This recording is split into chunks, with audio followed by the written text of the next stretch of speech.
is this place? Where am I? When is this? Who are you?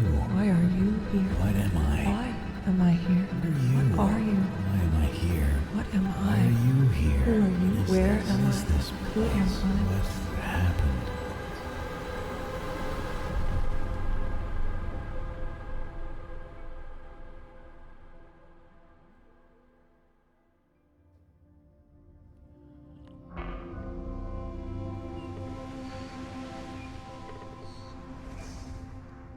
Your memory smells like chicory root.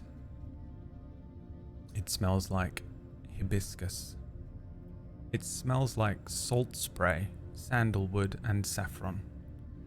And there, a touch of incense, cypress and pine, burning lamps, and cooling wax. Your memory smells like loss, pain, and darkness. Your memory smells like a broken heart and a torn soul. Your memory smells like dignity, grace, and purpose. Your memory smells like connection, home, and love. Your memory smells like there is nothing and everything caught in an olfactory cacophony.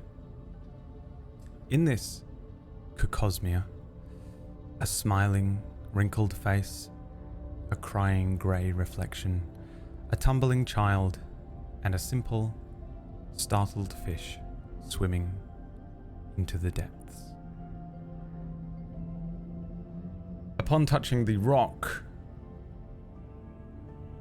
that is glowing, you regained several memories, features, abilities,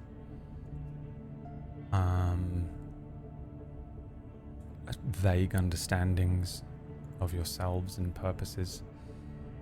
And with a sort of a flash of recognition, the people around you sort of watch. Two of them kind of shuffling and looking towards you all. Two of them moving around you as if they're trying to get a look at you to see if any features filled in. Predominantly, standing in front of you is Hector. This very large, pink-scaled lizard folk man, sort of haunched, sat on a chair, his face glowing with the green-blue light of the stone in front of you, and really little else, as the edges of the room flicker with some of this glow, but there's a great darkness to it. There are several exits to this cavern, but he gestures towards the one behind him, the one that leads what we're going to call north, and says, Well,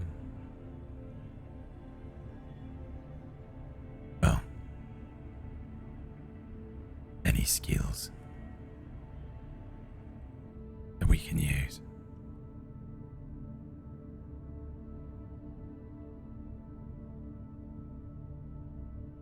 That looks useful.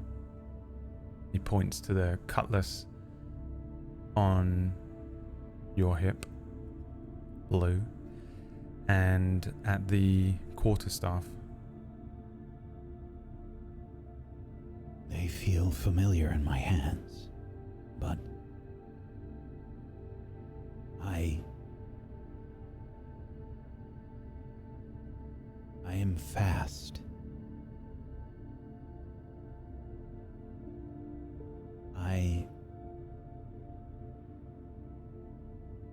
I can see where I have been in my head, in my mind. Great. The caves, this place, I can see them in my mind. He kicks the bucket across to you, rolls, coming to a stop, a few sort of sprays of the inch or so of salt water rushing around the bucket and then hitting your legs and feet.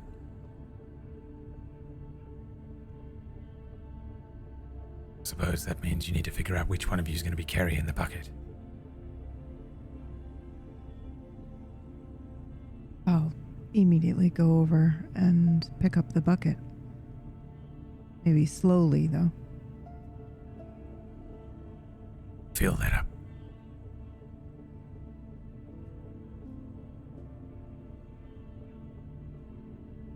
This juice that you speak of, where did you say that we could find it?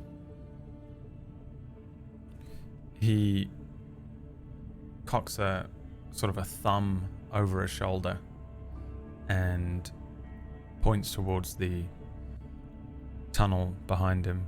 He says, "You'll find it. Along there. Can't miss it. Doesn't look too different to this."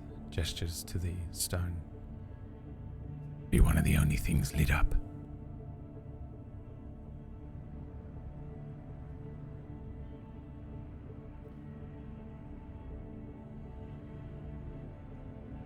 These creatures that you say exist here. What are we to expect? Mutants. Usually they're slow. So if you're fast, you can try running from them. They often gather around the nodes. The nodes are what you need to bleed to get the juice for the stone. How do we do this?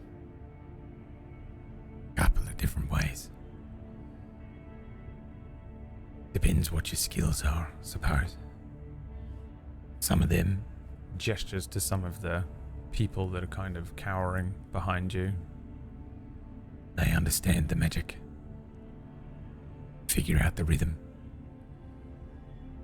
Some of them have got tools. Some of them just squeeze it, hit it.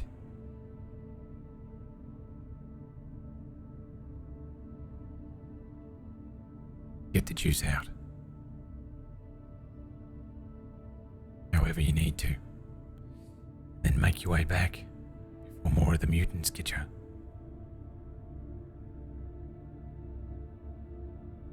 I look towards Red. And I don't imagine that it's easy to understand how we feel because we have no facial cues. There's just the simplest of body language, right? So, I will simply ask, do you wish to leave?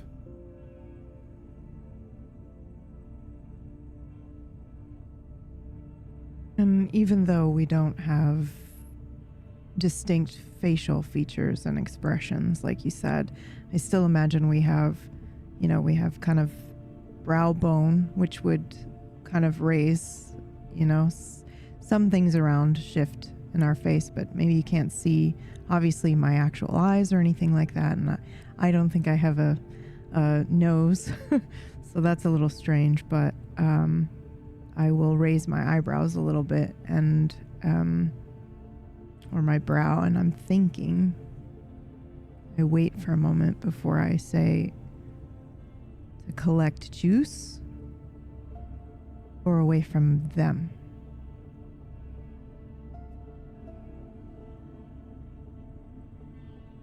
I think the only way is to find this.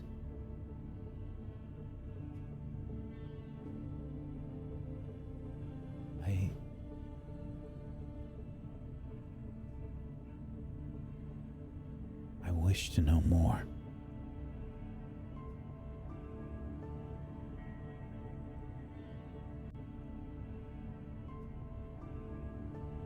I hold up the bucket and I tilt my head a little bit. I don't know if you can tell that I am smiling. I do have depression or impression or sculpting where a mouth would be, and it does move a little bit, just the slightest of smiles.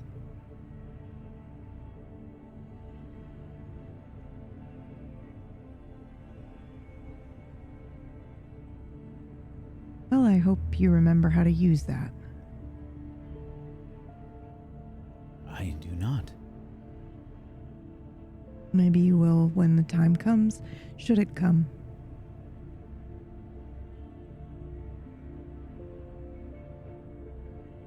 I also hope this.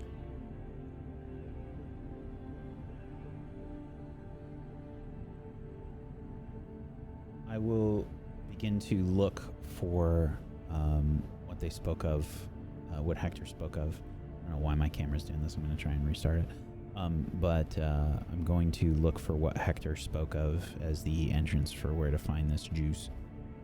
It's up north, I think. Yeah, there is like 3 pretty distinct tunnel exits from this cavern. 2 of them are large, circular, kind of archways that you have to step over and out of. You stepped through one to come in here, and that would lead you back down to where you began. And there's another one sort of on that would be on the south side of the room. There's another one on the north side of the room. There's a 3rd exit, which is kind of a crack in the wall that they told you leads to sort of an underwater area that you'd have to swim down into. But he's indicating to the sort of tunnel north. It looks almost exactly like the one that you walked in through, essentially. Maybe about 40 feet across.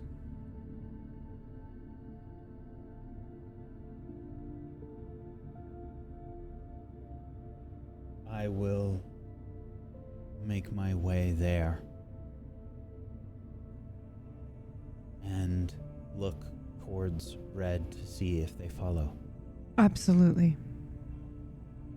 I'm not too far behind you, and I'm holding the bucket. Maybe I glance behind me and around as I take in the surroundings again, and I study the people or the beings here a little bit more.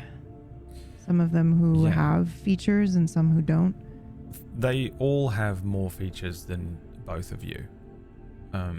There are a handful of them that don't have all of their features, but for the most part you're looking at a group of people who, they all seem like, they seem sort of disheveled, like they're tired or underfed, but not in a sort of, not necessarily in a way that suggests that sort of Hector is starving them. He did feed everybody. It's just that they're just, this environment is starving them. A couple of them seem fine, comfortable in this sort of environment. For the most part, they seem like quote-unquote pirates is the best way to describe how they would look to you. A couple of them seem more like brigands or bandits. But there are a handful of people around that look like they don't really belong to that life, including a woman who's in a sort of tattered but what would have been once a fine noble dress. They're all kind of watching you guys as you step out, but for the most part, as soon as you start moving towards the exit, they continue to go about their business. They don't seem to be, they're not like obsessed with you. It's not like, you know, somebody like a famous person just walked through. They were watching you, and I think everybody's just kind of, right. That makes sense. Hector follows you. He's got these sort of reptilian eyes, and he just watches you with one of his eyes, his head barely moving as he watches you leave. As you sort of turn back, he just gives you a sort of a curt wave with his very large, slightly webbed hand. I have one hand on the bucket, and I do a very gentle tilt of the hand and a wave back to him, but also to the other people around that are kind of nervously watching us. There's a few sort of under the breath conversations that take up, a few people speaking a little louder. You make out a handful of the brigands and pirates start to sort of talk to each other about wages on whether you'll make it back, wages on whether you'll come back with looking different, who you are. A handful of them mentioned some of the things that were physical that appeared on you guys, such as the staff, the cutlass. And you make your way and wander over towards the tunnel entrance, stepping through, like just going straight in. Yes. Yeah. And so I confirm that Red is following. Yeah. Much like the tunnel that you came through, as you step over the threshold, there's a sort of a maybe half a foot step up you have to take over. Just you're not stepping up into the tunnel, you have to step over a sort of a raised bit of stone. And as you do so, your foot lands in what was on this side, an inch or two of water becomes sort of 3 to 5 again as you progress into this tunnel. And we see Red and Blue step over into this tunnel and head into a second tunnel, looking very much like the first one that we found them in. And this is probably a good time to welcome everybody to Unknown, episode 2. This is our Friday show in which we are attempting to shill for a little bit of money whilst also entertaining you at the same time, if we can do that. Please excuse me if I'm clearing my throat a lot. I've been incredibly unwell all week, and I just made it here. I barely made it, but I'm here. And you can send us tips if you would like to, and it will fill up the bar which is above my head, and with each node of the numbers you will unlock varying spins on the spin wheel. And guess what we're going to do right now? We're going to spin that wheel straight away as you step over, and we'll show you what that is, what that's all about. You're on the cusp of a 4th spin there already, which is incredible. Wow, thank you. Can I just read something that someone wrote? Yes, please buy me some Asteria time. Marie, thank you so much for the tips. They wrote a very nice message. Keep those lights on. You're a big reason I've gotten into TTRPGs. I'm so thankful for you guys. I can't always watch live, but I love when I get to. Thank you so much for the 150 and for the year-long maximum membership on our website. Really appreciate that, Asteria. Thank you. Damn. And thank you to our other wonderful tippers. Thank you so much to Aqua Snakes and a Cat and Anonymous and Anonymunk and Shadow and Anonymous. Thank you for the tips. There you go. I just renamed one of the NPCs that you walked past to Marie. Now that's not going to happen for all of you that tip, but I appreciate you all just the same. Okay. Let's take you over to the spin wheel and spin the first one. We've got 4 to go, so we'll do 4 here now, and we'll see what you unlock as you begin the sort of second part of this dungeon. Wheel spinning.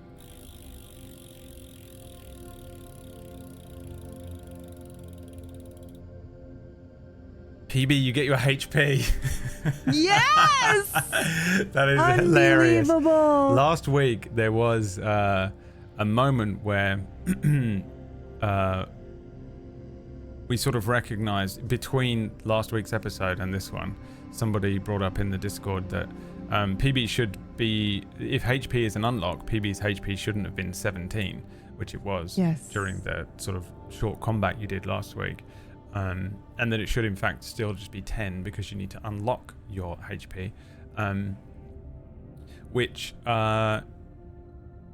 was correct. I just sort of wrongly, and I sort of was doing spinning a lot of plates and wheels. I mean, and there was a lot going on. Yeah, but it made sense that in fact the HP should have remained at 10. So it's hilarious that you now unlock your HP.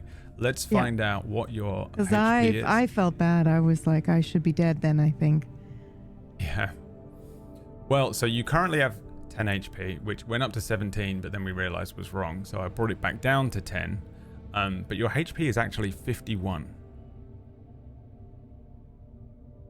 I'm level 3, 4? You practically just That's became higher. That's higher You than think You so? four. practically just became Yeah. more. That's like Okay. that's like if you rolled maximum HP, probably 7 levels. You think so? Yeah. I'm used to playing as very, very squishy characters, so anything that's super high, I'm like, I think the well. cleric is D8 for HP, so 8 times 7 is 56. So it's around there. 51 Okay. hit points. I just updated it on your sheet. Thank you. Big spin to open up this week, and this is how this game goes. I literally have, can you imagine all the different variations of how this could possibly go, you know, with the different spins and stuff you could get. It's been thematic and therefore pretty haunted as Yeah. far as I'm concerned. Yeah. I mean, also the fact that the HP was the first one today after the conversation we had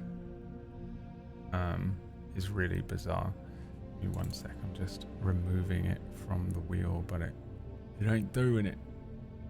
It ain't doing it, and I can't tell whether it's because my brain don't work today or not. No, okay, PB HP removed, and then we're going to do our second wheel spin of the current 4 that we're at. Really appreciate all the tips and the subs, guys. They really do help keep the lights on. Thank you. Thank you. Thank you. Here we go. Second wheel spin. Go in now.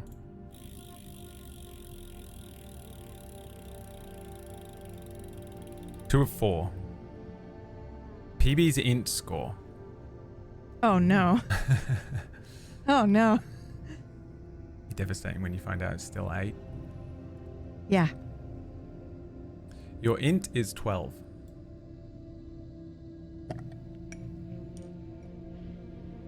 Okay. I think that sounds about right. Yeah. Okay. Sounds So, perfect. yeah, you can update it. Do you want me to do it? I can. It's just you had been before, so I was leaving it. I just did it for the HP because it's Okay. confusing, and I put a modifier on it before. I will happily update it here. Right. Next spin. Here we go.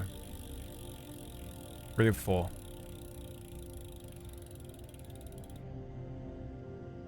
Wax AC. Oh, wow. Whack, your AC is 18. Both of you just became... We stand a chance now. Very small chance. You became survivable, you know? Yeah. We still hit with like 1 piddly point of damage if we even hit at all, but You bought yourself some very thematic. survivability Mm-hmm. right here at the beginning of the scary tunnel with the slow mutants in. Okay. And then this is the last one, right? Final wheel spin. Yeah.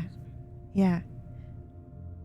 Oh, and did you want to let folks know that if you're watching this on the VOD and you still want to, throw some money our way, just leave a little note and say that it's for this show and we'll add it throughout the week. We'll keep a tally going.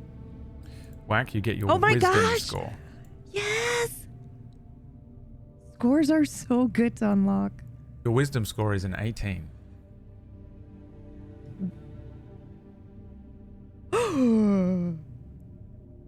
Well, that's helpful. So now you have Oh, an 18 really? AC, an 18 Oh, dex, and an really? 18 whiz.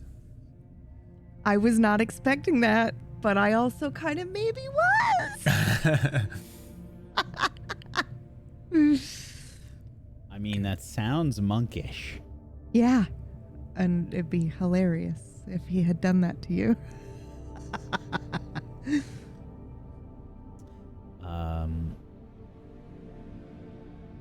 So I imagine with wisdom sort of flowing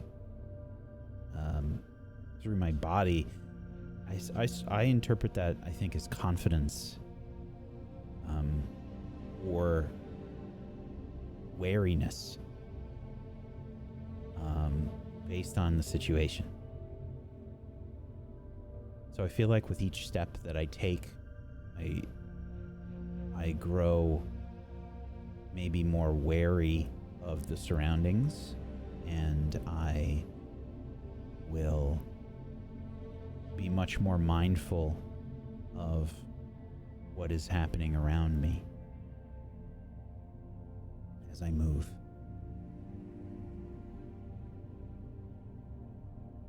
And I will continue to move into this cavern. Yeah, the glow of the stone in the cavern behind you gives you some idea of light. And as you step through and into this tunnel and begin to sort of tread softly, not quite wading through the water, but the water sort of reaches 4 or 5 inches up over your ankle, sort of along your shin. The water's pretty still, but as you move into it, you feel it kind of lap and move around the tunnel. You see the reflection of the light. The tunnel kind of curves around you. It's not like a perfect circle, but it's circular as you move through it. The walls are slick as they were in the previous tunnel, dripping with sort of rivulets running down, joining the pool underfoot.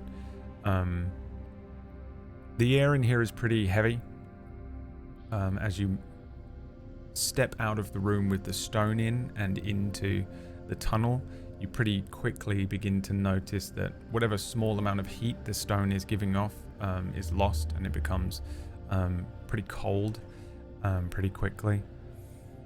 And you notice that it won't be too long before you'll end up sort of turning around some of these curves in this tunnel way, and you'll lose the light and you'll end up in the pitch dark again. What do you do? I'm trying to search for these nodes that they described. Okay. Make me a perception check. And yeah. I'm looking around and I think I'm listening for these mutants. Make me a perception check as well.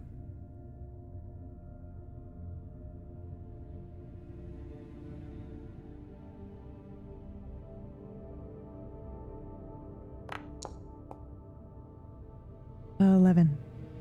11. An 8. An 8. How's that wisdom working out for you? About as well as it does for Orcish.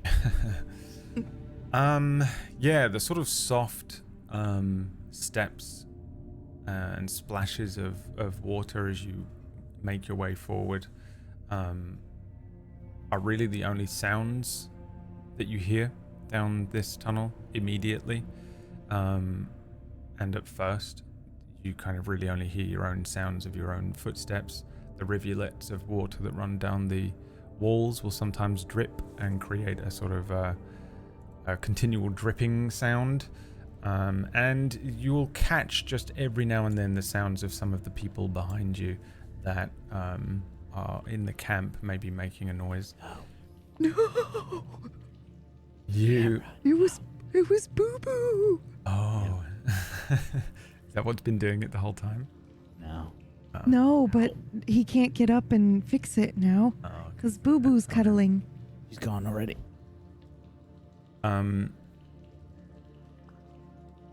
There are no Saddens me greatly.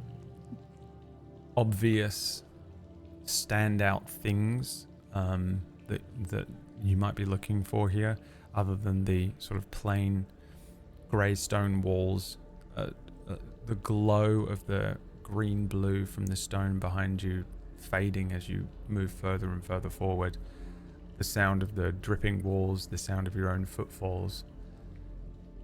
No mutants, no sound of mutants, no weird rocks or stones, no nodules on the walls that you can bleed for juice. How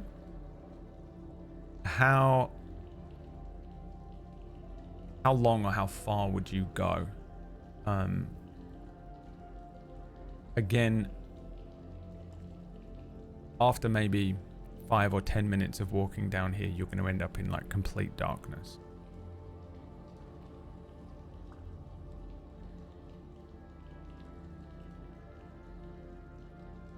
We started in complete darkness.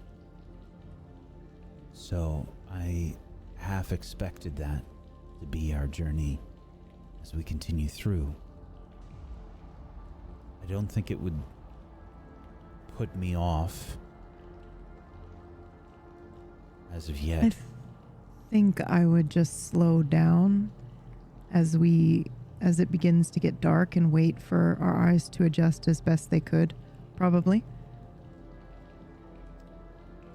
Waiting for our And then- eyes to adjust in time. And I stay Drink pretty every close time to you. we rip off Gone by accident. It's nocturne. That was That would be technically Nocturne, Nocturne, but yeah. They're all the same, and you know They're it. all the same. I would have also slowed down, changing the way that I move and using my sense of touch to assist moving through this place. I don't know if you remember, because it was a week ago and it's random, but your quarterstaff does actually become a flashlight Excellent. if you want it to. But it also, I don't know if you're purposefully not drawing attention to yourself with light. So, no, I'm not purposefully doing that. I imagined that since I don't have a proficiency with my quarterstaff yet, that I would be unaware of its full capabilities, but I'm not sure if we were saying that I am because of the way that it was unlocked. I'm not sure. Roll me a d20. Let's put it down to chance. 16. I think this feels very familiar to you for some reason. It's when this first appeared, it's that bizarre feeling of maybe not seeing a friend for a long time, and then finally seeing them, or finally receiving a message from them, or something like that. The recognition of that understanding, I think, would give you an idea that you understand sort of innately how this staff works, even though maybe holding it is a little more awkward than somebody who might be obviously and clearly immediately proficient with it as a quarterstaff, as a weapon. In terms of its abilities and the innate nature of its sort of magical prowess, I think you are aware of it, and you do sort of quickly attune to that. Then I imagine not much longer than we move into the darkness. I will remove my quarterstaff. Instinctively, I'm not thinking about it. And I will carry it in my hands.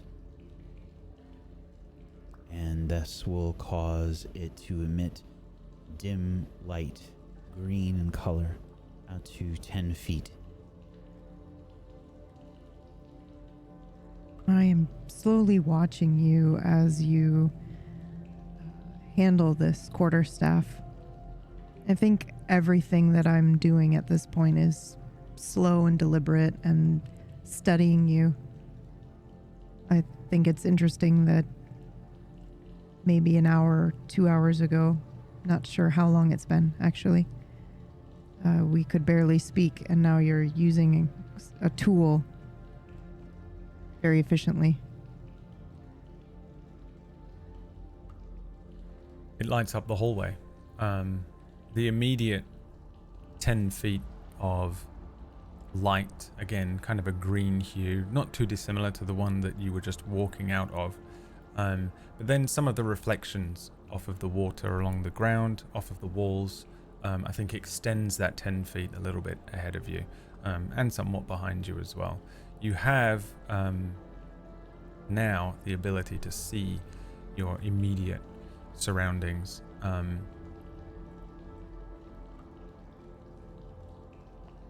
In terms of what you immediately see when this lights up, apart from the fact that it's now green in hue due to the color of the staff's torch, you really don't see much major difference. You're about 15 minutes away of a sort of very slow walk and a cautious approach from the camp that you'd just been in, with no major change. You're not seeing anything, you're not hearing anything. Parts of the wall shift and change as you're moving through it, like any natural cavern might. Again, it remains circular. More so, I think, than you felt from the walls that you were traveling down when you first woke up in the first set of tunnels. This one seems a little smaller, only 5 to 10 feet in places, so you're looking at 35 to 40 feet across. Again, you're not seeing anything significant with your first immediate glance around. And I presume you just keep trundling forward. Yeah. Roll Probably me, a little bit smoother and faster than we did originally. Yeah. But I am staying very close to blue. Roll me a D60. You're asking Red to do this? Either of you, whoever wants to do it. Ooh. Who's feeling lucky? Go for it. I mean, I'm not feeling lucky, but I did roll 45. You walk for another 45 minutes. The tunnels twist and turn. In places, the only real changes that you notice to this tunnel, apart from the shifts in turning, every now and then it dips down and sort of declines a little bit, and you find that you're walking through a little more water. It comes up maybe to your knees, rather than halfway up a shin, and then it immediately comes back up again, and you walk down and decline and then up an incline.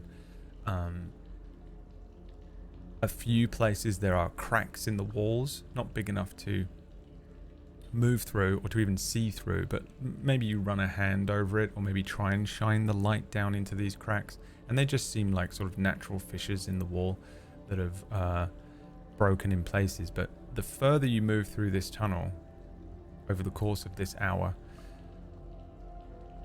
they appear with more frequency, both the dips in the tunnel and the cracks and fissures in the walls. But it's still infrequent. You just notice them a little more. After walking for an hour, and again, you're probably not really aware that it's an hour, but that amount of time weighs on you for a bit. With no significant difference in change in the tunnels, what is the approach you're making here? Are you moving predominantly stealthily? Are you just trying to make time? Are you moving as quickly as possible? And would that change after doing this for a full hour of just moving through this monotonous tunnel? I imagine that I am wary of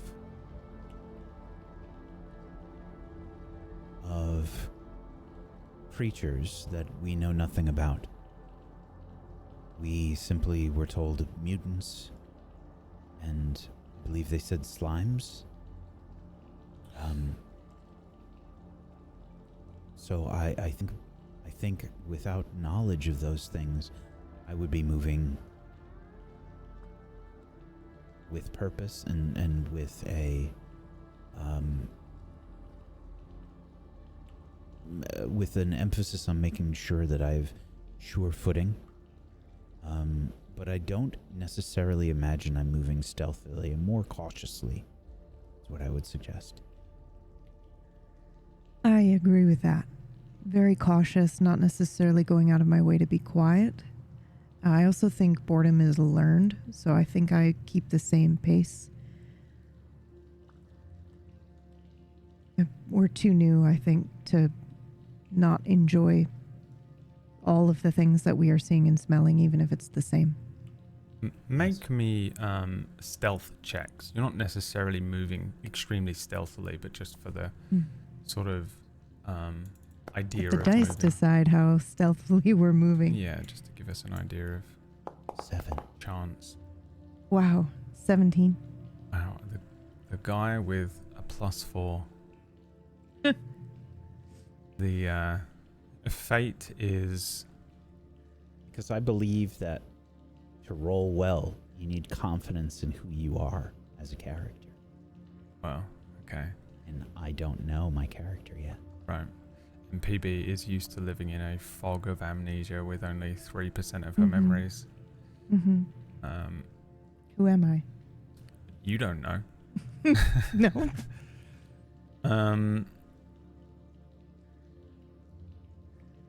Behind you as you move, presuming unless maybe you're walking side by side at this point, for whatever reason, Blue, you recognize that Red is moving through the water very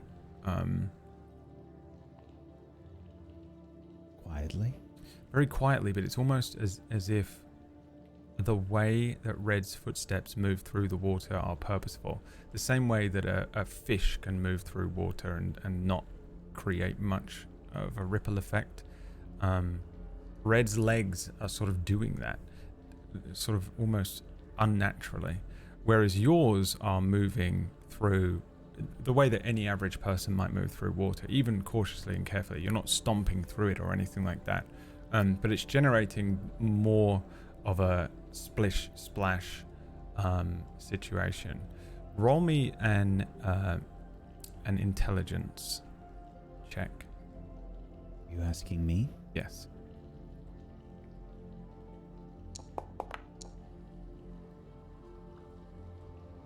$15.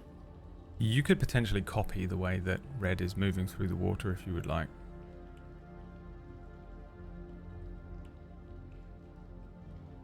I don't know that I'm wise, but I do not understand how to be stealthy. So maybe I will copy it just out of curiosity. Okay, make me a stealth check with advantage.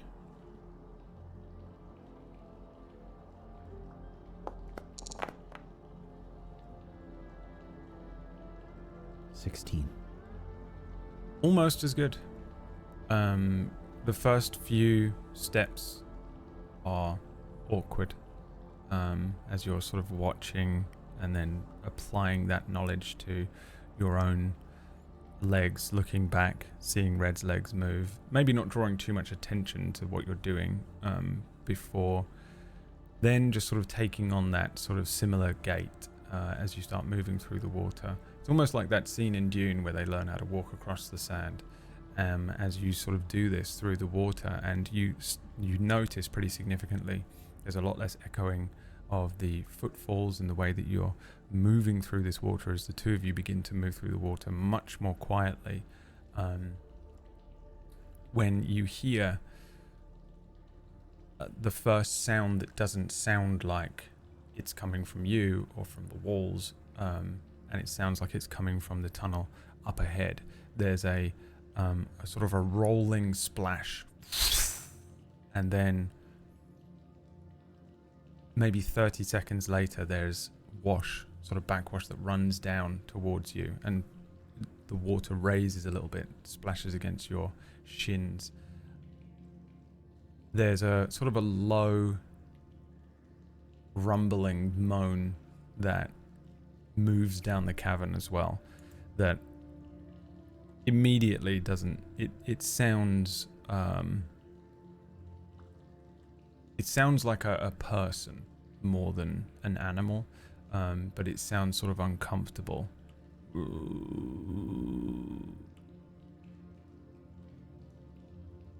you hear that?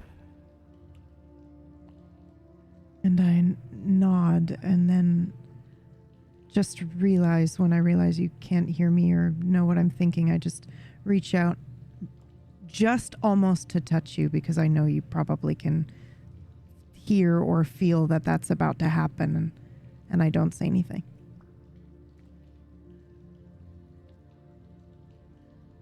I stop moving.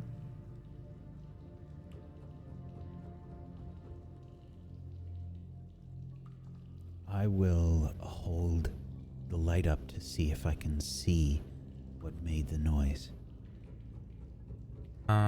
Give me a perception check.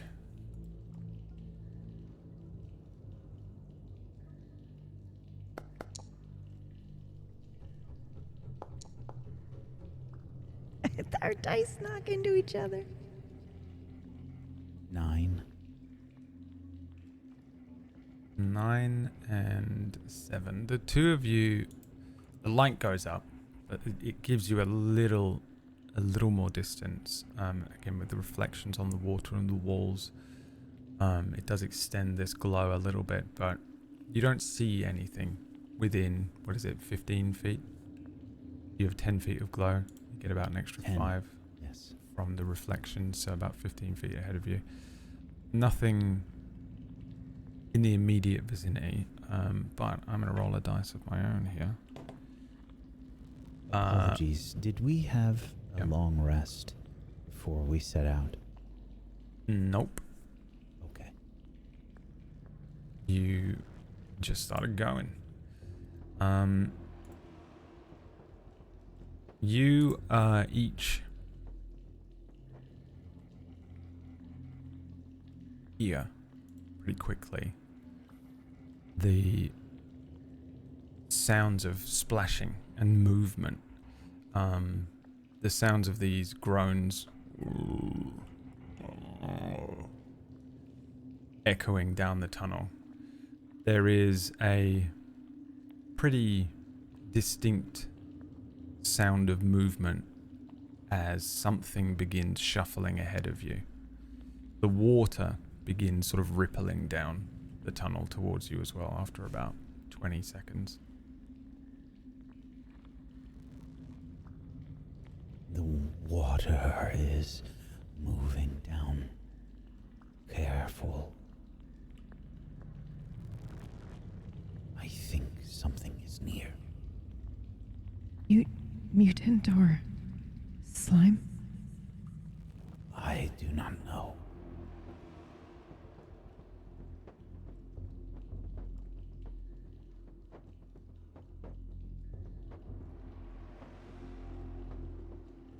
And I will, I guess try to move slowly, making sure I'm not slipping. Okay, make me a stealth check each as you begin to progress forward.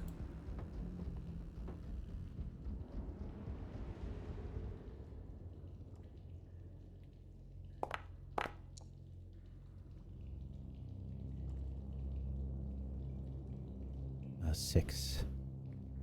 10. The tunnel begins to sort of curve quite sharply and descend again ever so slightly. The water, however, remains at the same level, and as you begin to descend into this water, it reaches up to about your knees.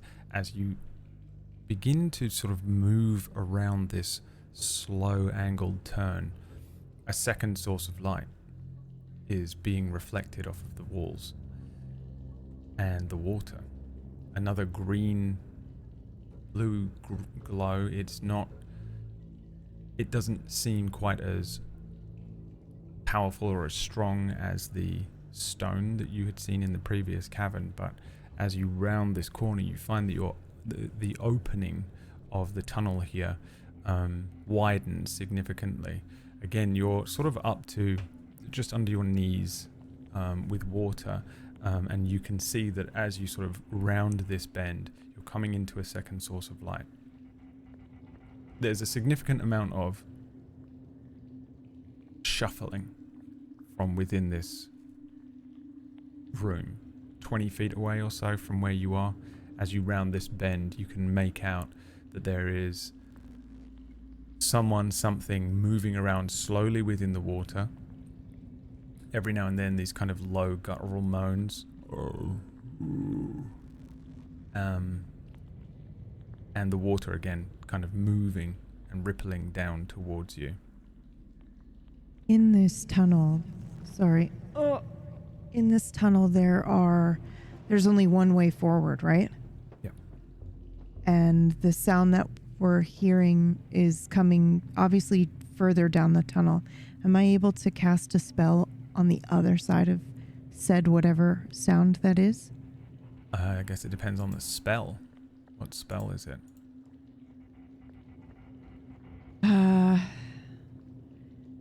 Elementalism. So it's 30 feet. So they would have to be pretty close to us. Or yeah. Well, do we sometimes not you know also that they're need to that be able close to yet? see the place. So it's just This one, it doesn't say I need to be able to see. yeah, it just says within range or something. Mm-hmm. In that case, yeah, you could. The sounds are roughly 20-25 feet away from you, so you could potentially put a sound almost directly on where you're hearing these sounds come from, or you could put this spell slightly behind. Your best guess.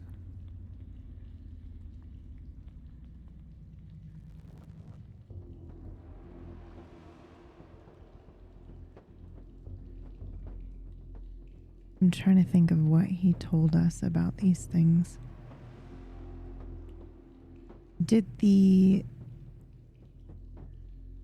There was no juice that we could smell. Did the crystal in the center smell like anything, or other than our own memory when we touched it? I think the crystal, the stone, no. The bucket might. Yeah. Does the bucket smell like anything while in there particular? was no juice left in it, it may smell of something. Give me a perception check. We can say that you did All this on the within the hour, like at some point you maybe lifted the bucket up and gave it a little smell. Oh, I feel like I'm doing that for pretty much everything around me at this point. I'm sorry, which check? Perception. You asked me for? For your Perception. nose. 3.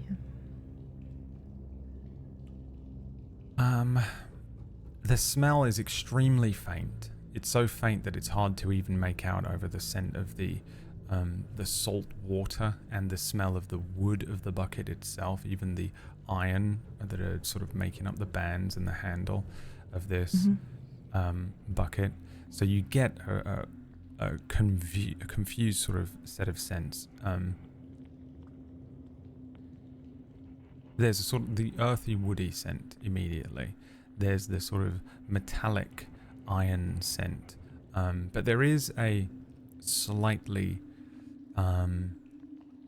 bitter scent, almost like a vinegar smell, just ever so faint. Other than that, I don't think you're able to really pick out any specific discernible scents on a 3. My intelligence is also only 12. I'm going to do...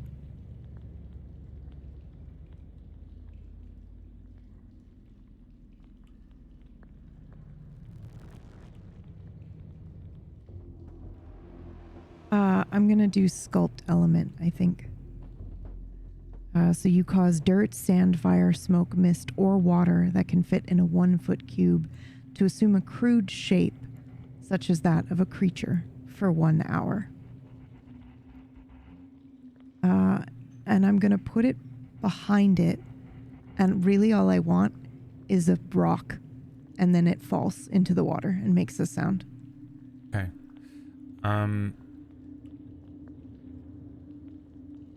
Roll me.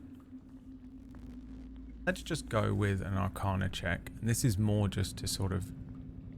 You're doing this around a corner, and you're attempting to sort of calculate where these creatures are and put this rock behind them. So this is That's just my to see. third 11, just throwing it out there. Oh my god. That is fucking crazy. 12. Oh my god. She starts crying.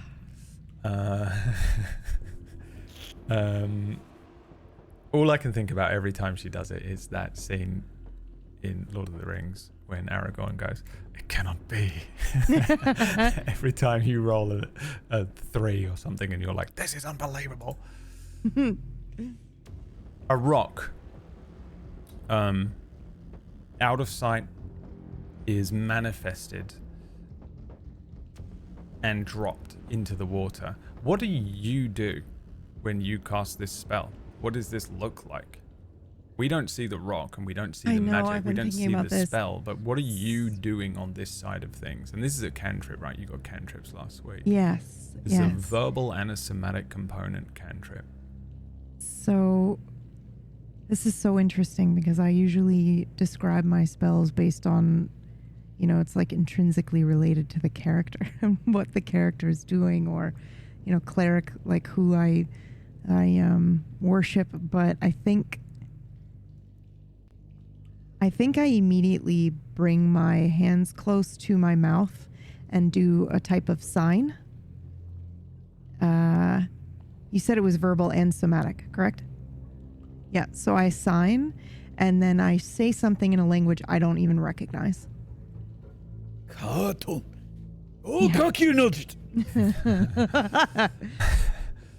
Just wait till I Hadouken.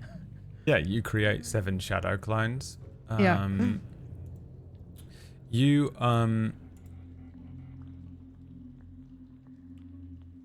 okay. You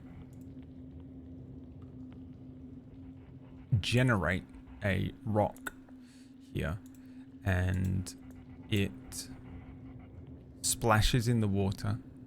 Mm-hmm. There is an immediate scuffling. There's an immediate splashing. Instead of splashing sounds, the low groans turn into well, what you hear is probably something like this.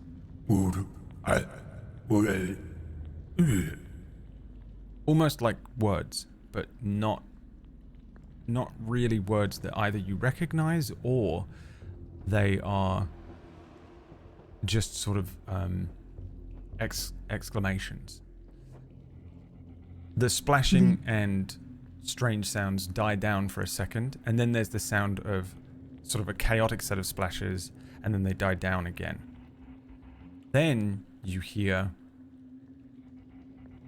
different sets of movements. One of them almost certainly heading in your direction.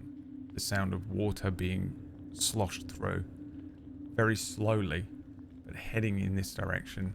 Additionally, again, the water is like flowing towards you and moving with every set of movements from these creatures. So when that happens, I again just slowly reach out and brush my fingertips on Blue's forearm and say very slow and low, "At least we know they react to sound."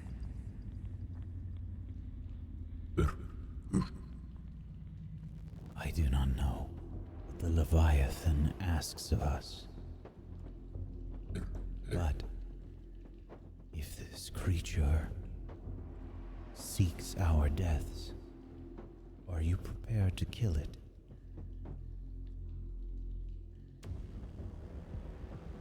I don't think I know how, but I'll try. We may have to.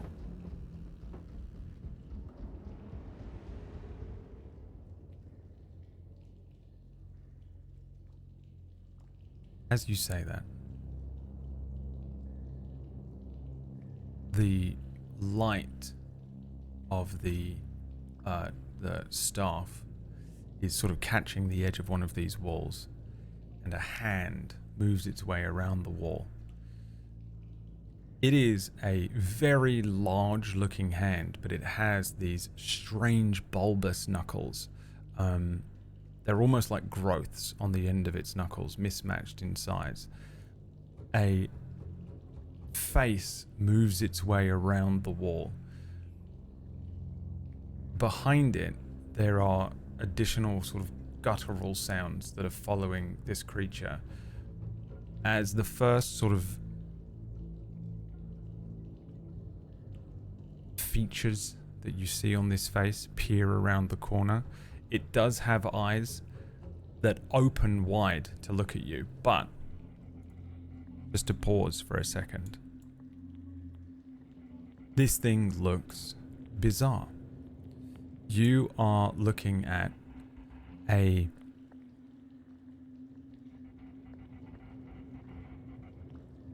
creature that has slick, pale grey skin like your own, but it has mismatched eyes, it has mismatched arms and legs and features.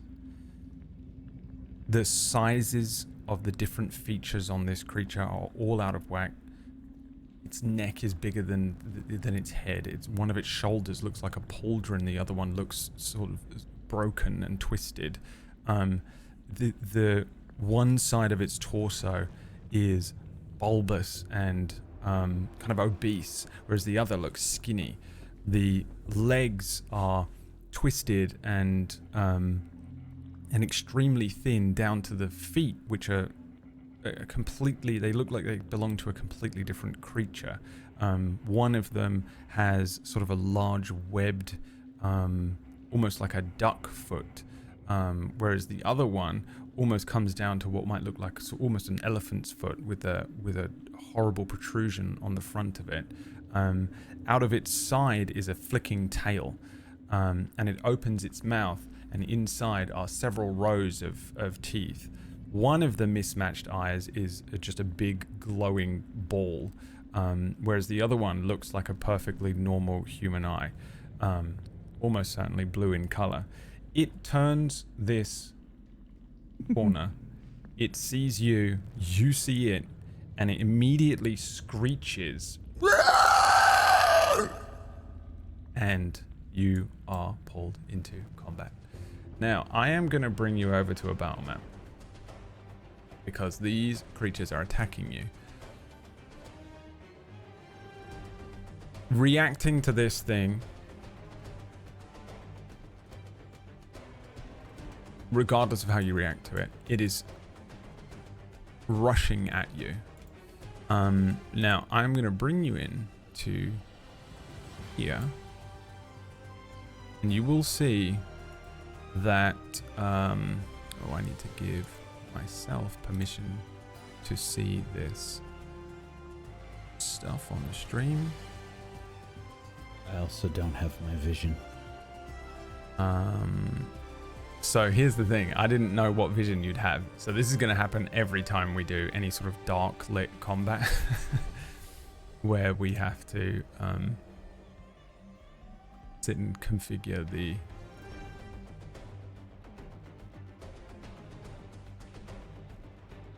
vision. So you should have 1 foot. Oh wait, okay, you don't. I do. You have 1 feet of vision.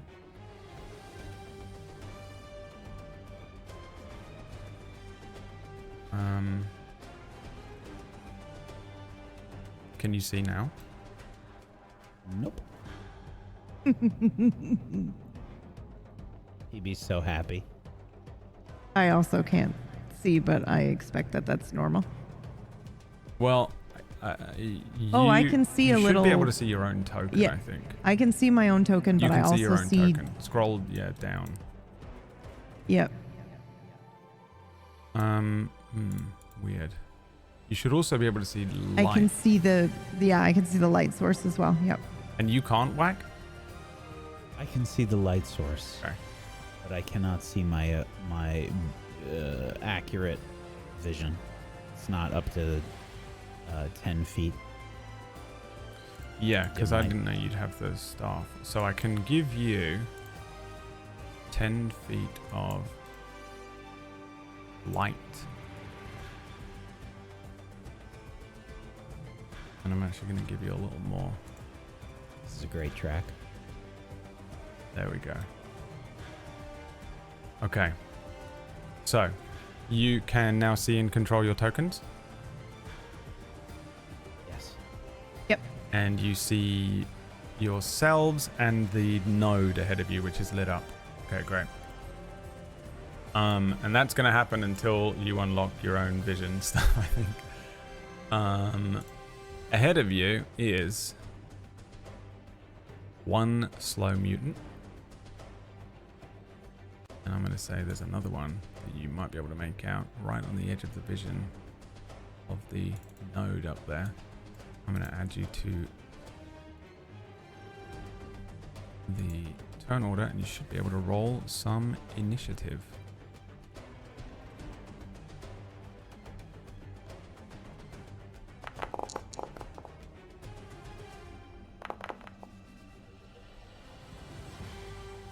For my initiative.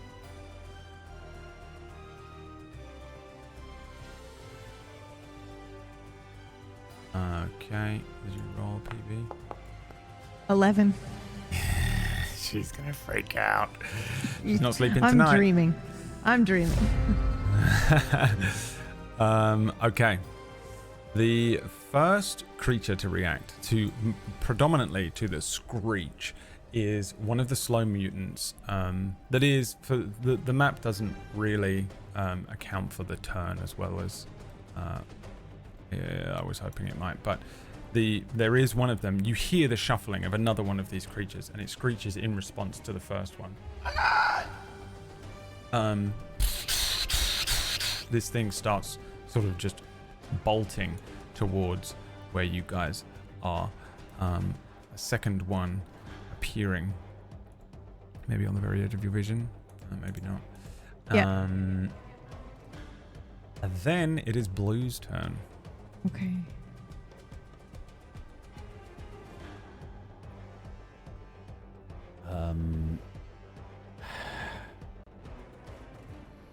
I don't have an alignment yet. But these creatures look like they are about to try to hurt us. Yes? They're rushing towards you with arms outstretched. They're almost like bared.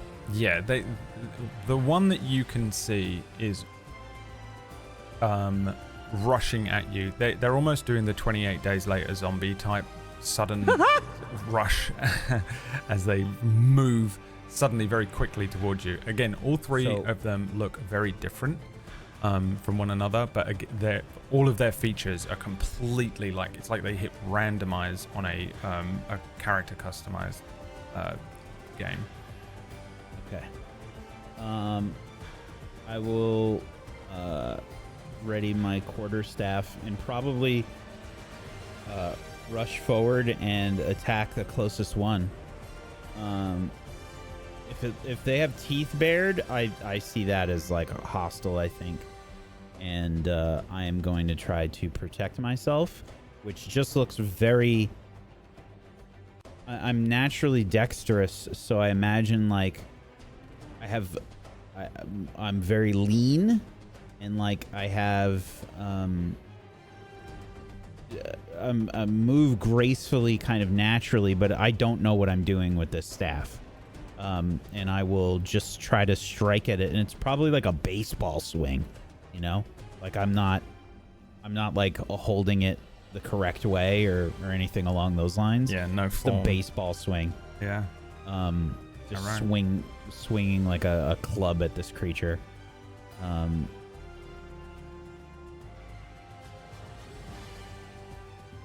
And let me just see all my extra bullshit. While holding this weapon, you have advantage on dex checks, acrobatics, attack deflection, quarterstaff form only. Oh, if I use it as a 10-foot pole, I get the dex checks. Okay. When you are hit by an attack, holding the weapon, you can take a reaction to twirl the weapon around you, +5 to your armor class. Okay. Yep. I will just try and swing it at this creature. It's awkward as hell.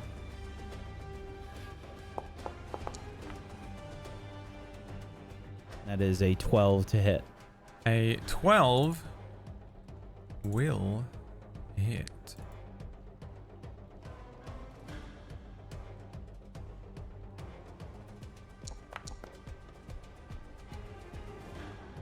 For 3 damage. 3 damage to this creature. Sort of just running forward, pulling this thing out, batter up, slam.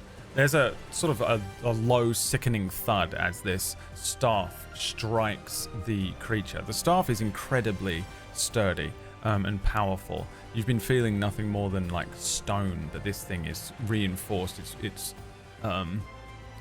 got a sort of magical wooden property to it, but there are bands of metal along it as well. It's like a Black Myth Wukong looking thing. As you bring this thing out and just strike this mutant, this horrible cracking sound as you hit this thing in the side, the creature lets out a horrible screech that echoes around you.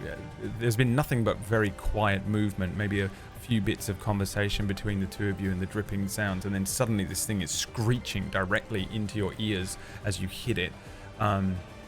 It brings back its arms as if it's going to reach back to scratch you, but it is still your turn. What would you like to do? That's pretty much all I can do, unless... So, I'm human. That was a thing that was determined as well. I have skillful and versatile, and magic initiate. So you said I don't, because you've got cantrips on the wheels, and we've got skills on the wheels, right? Yeah. So you carry on with the question. Sorry. So if that is the case, I'm assuming I can't take skillful yet, but I do have versatile, which allows me to take an origin feat of my choice. How do we want to handle that? Let's see. Well, here's the thing. You've already taken them all. No, I haven't. Well, you just don't remember taking them, you know? So it's a matter of figuring out whether you get them on this wheel spin or not. Okay. So basically, I have to double unlock check. it, is what you were getting at. Okay. Well, the skills are unlocked every time you hit a skill wheel spin. The origin feat, which one is what are the origin feats? That's all the like alert and stuff.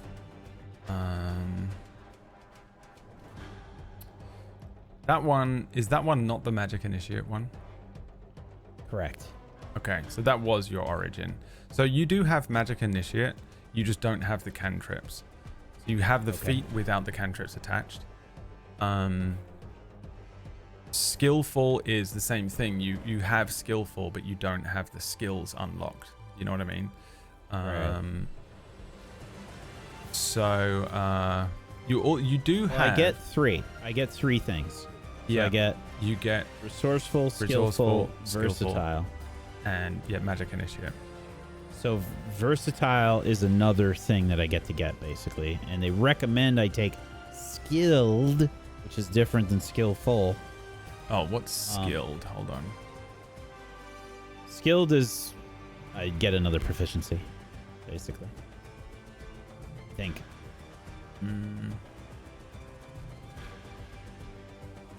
Oh, yeah.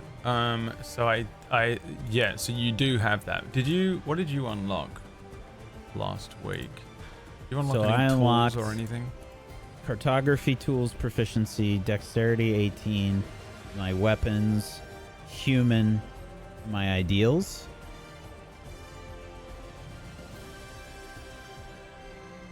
Because I essentially made these character sheets, so I have to not skilled slip up.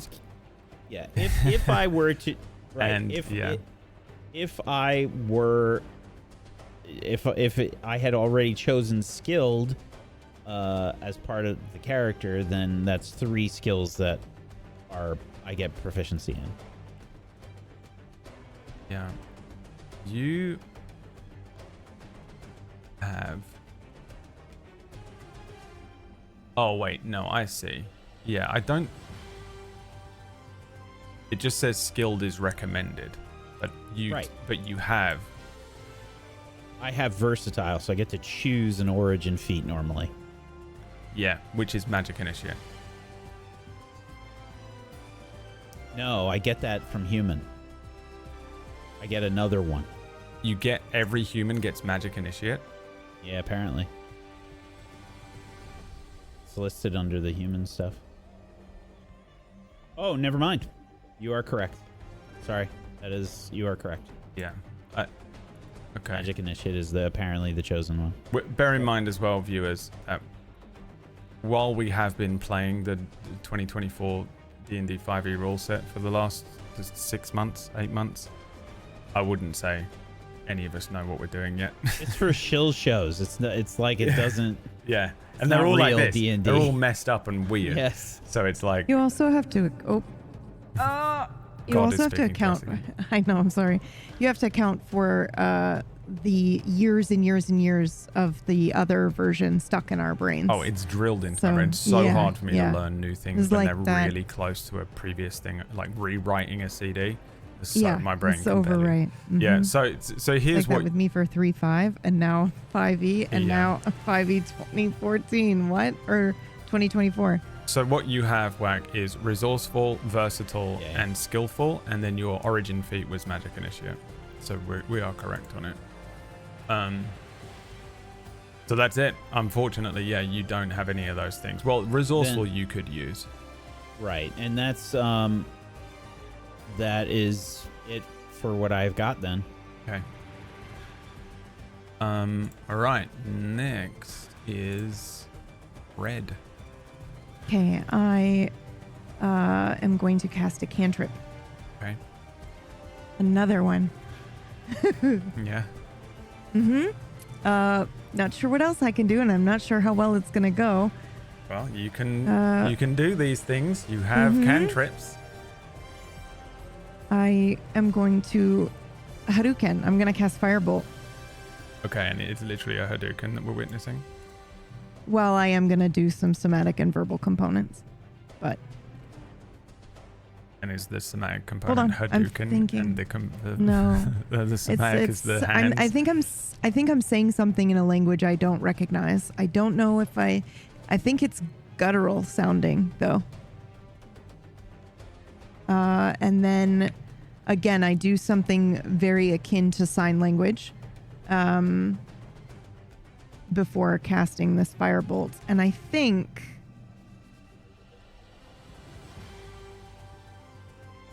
I'm trying to decide if it comes from...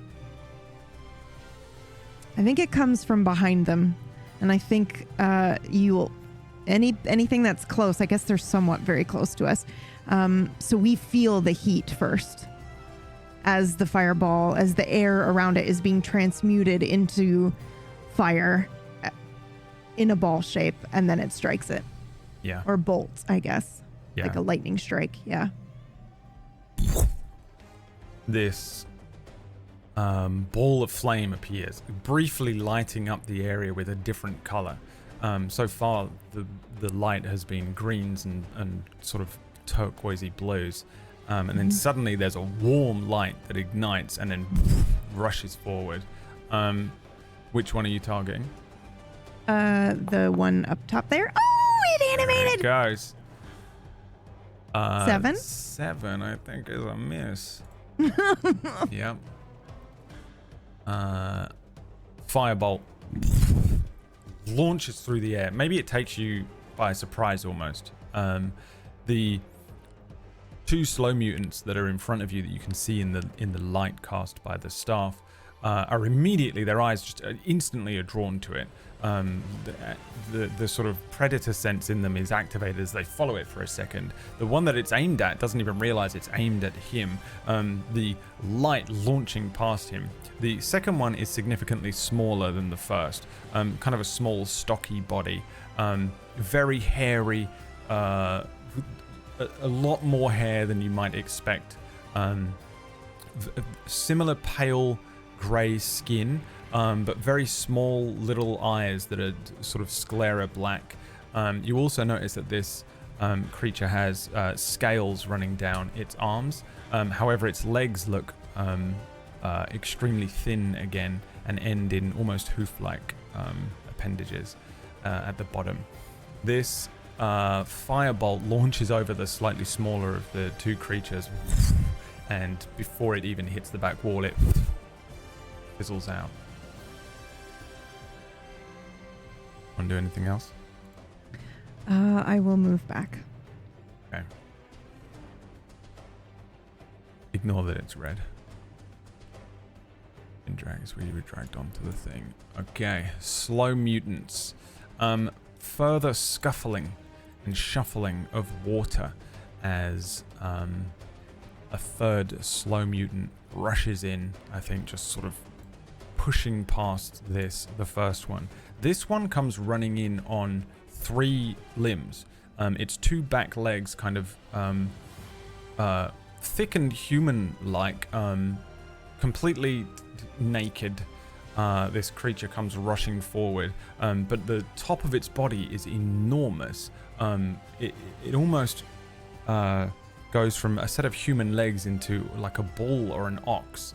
It's absolutely huge, and its one arm that it is clawing through the water with is kind of almost ape-like, with its hands, its fingers curled underneath it as it rushes on its knuckles.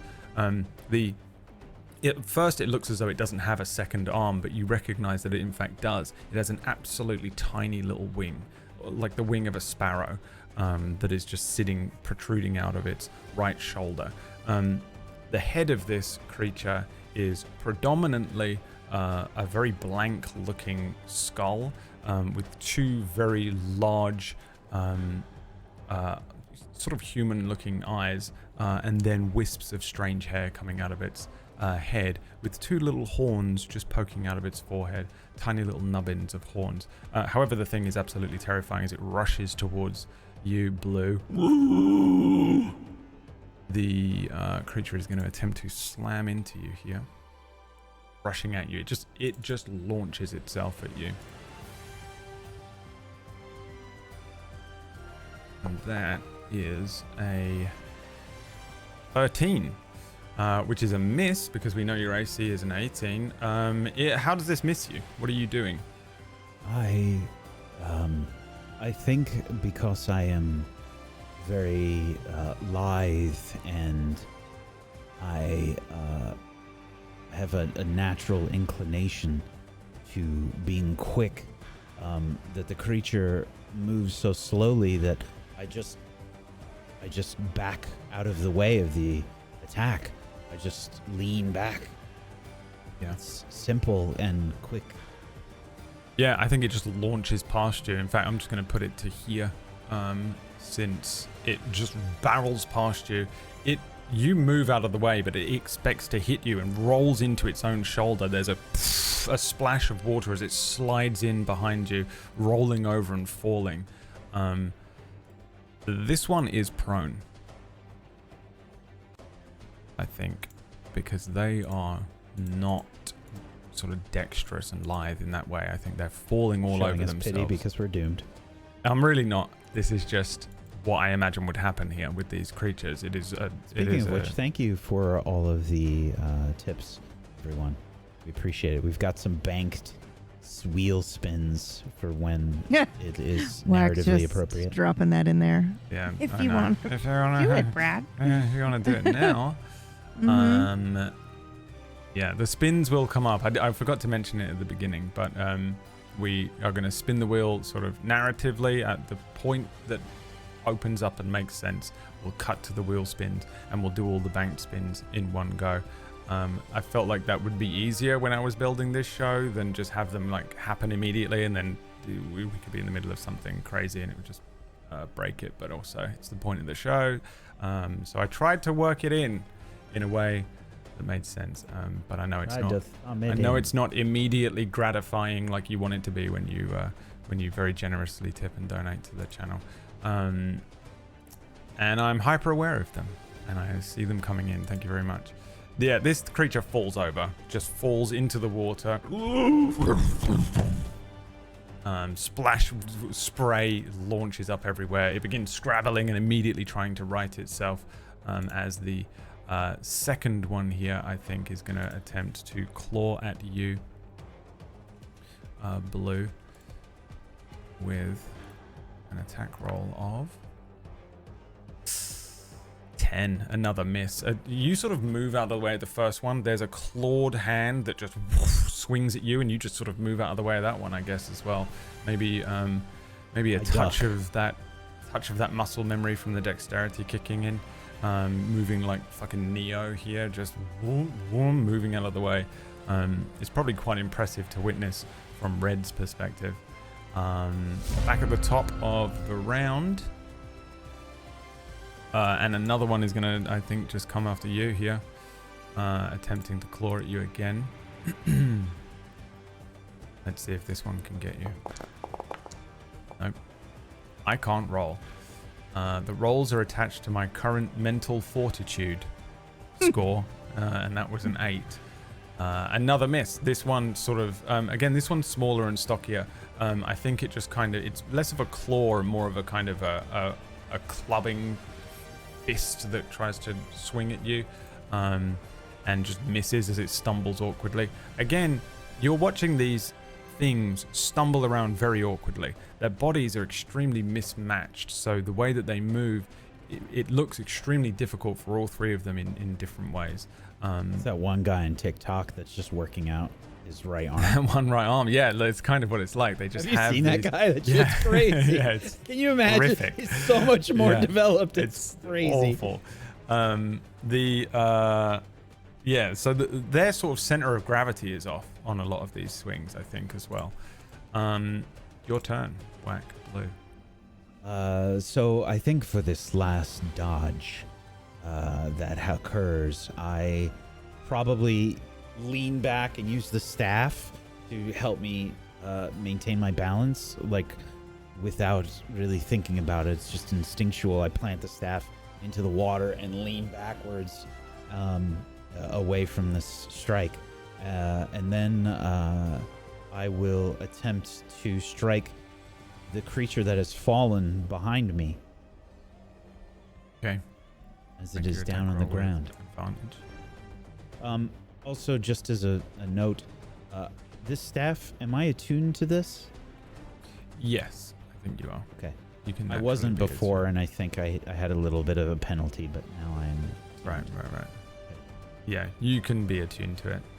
That was sort of partially the point of recognizing it. 16. A 16 is and actually I should have advantage because it's prone. Alright, roll again. See if you can crit. Nope. Nope. But you do hit. Or 5 damage. 5 damage to the creature rolling around on the ground there. Again, you just sort of spin around with this thing, bringing it down on this much larger target. It's kind of like frenetically moving in the water, trying to right itself, very animalistic. And then you just crack this thing. It kind of hits that area between the neck and the shoulder, and then you feel the staff slide along and actually kind of get the side of this creature's jaw as it is pushed a little bit down into the water as it's trying to stand up again. It is. It's just very much me, essentially the equivalent of haymakers with this quarterstaff. You know, just swinging it as hard as I can and not thinking about like short, concise swings or anything along those lines. Yeah. Okay. And that will be it for my turn. All right. Red. Okay, now, because he's prone, does he also have disadvantage on dex saves? Let's find out. I can't. Prone is restricted movement, disadvantage on attack rolls, and attack rolls against them have advantage. While the attacker is within 5 feet of them. Yeah, so no. It doesn't have disadvantage on dex.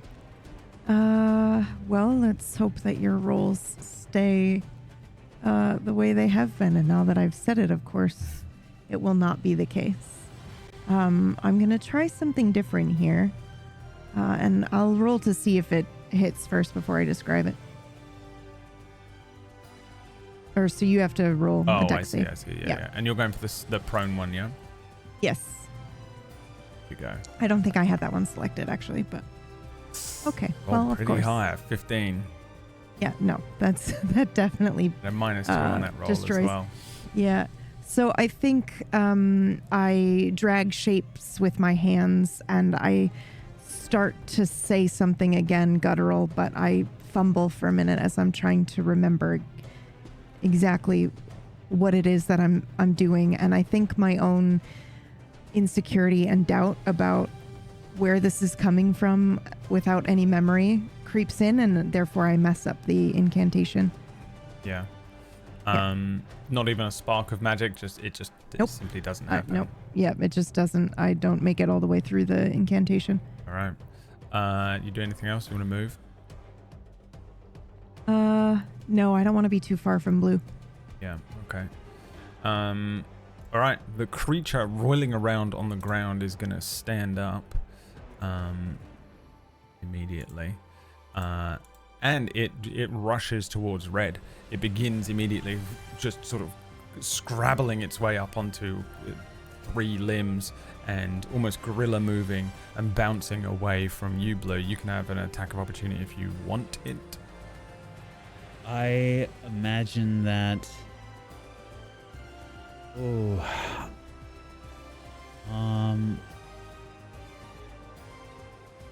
sorry, I need to check on something. I will... I'm going to roll for it because I feel like I might do this or I might not, and I don't have an alignment or anything yet.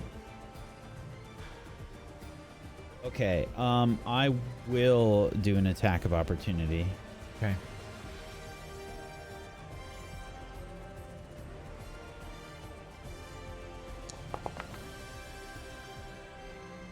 $16 to hit. 16 hits.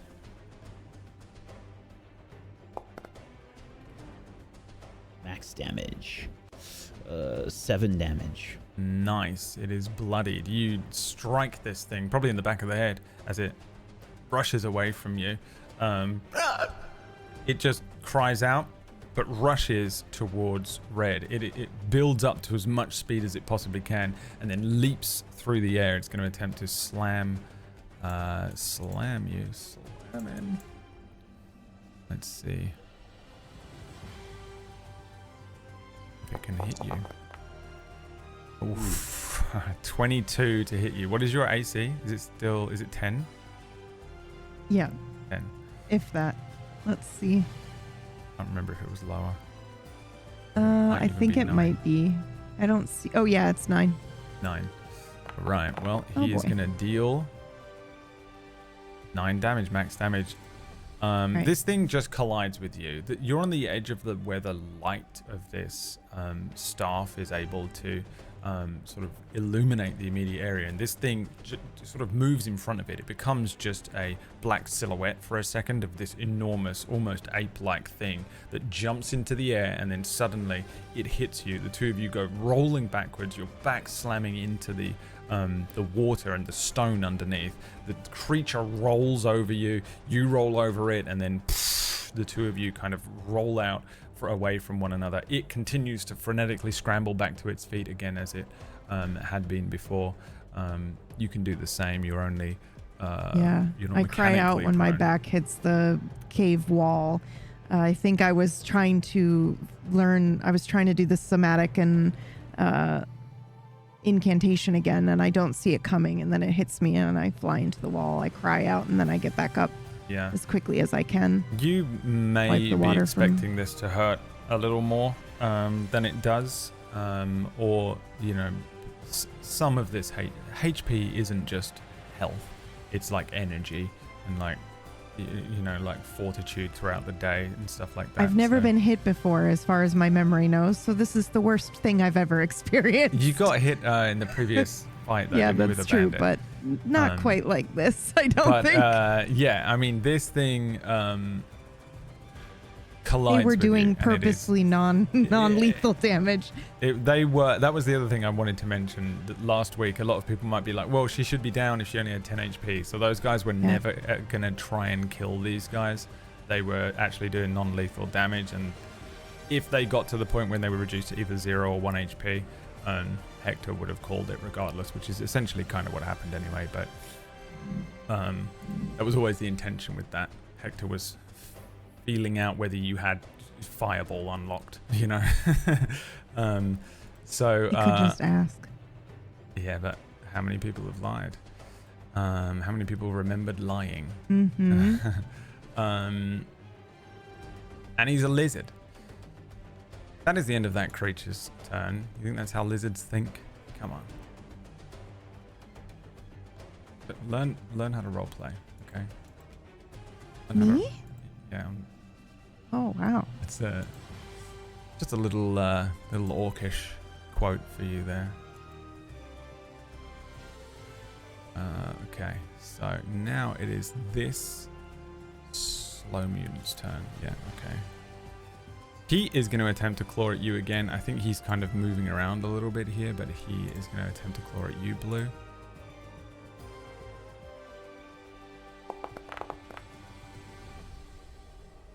Seven. As I strike that mutant that attacked Red, I know that there are two of these creatures behind me. So after I strike, I feel like my hearing is just waiting for the moment that I hear them move. And the second that I hear them move, I just instinctively duck. Yeah. This creature just launches a sort of large clawed hand over your head, those weird bulbous knuckles swooping low over your cloak as you drop down. That's the end of its move. The next one's going to attempt to get you again as well. Not that one, this one. Another one behind you. The two of them kind of moving around you now into sort of a flanking position. There's no flanking rule, but that is the position that they are moving into, but you're sort of deftly moving out of the way of them, moving incredibly quickly as these creatures are swinging and slicing at you. It is your turn. I will... I think move closer to the creature that rushes towards Red, and I will attempt to strike at it. Out of fear of seeing Red hurt.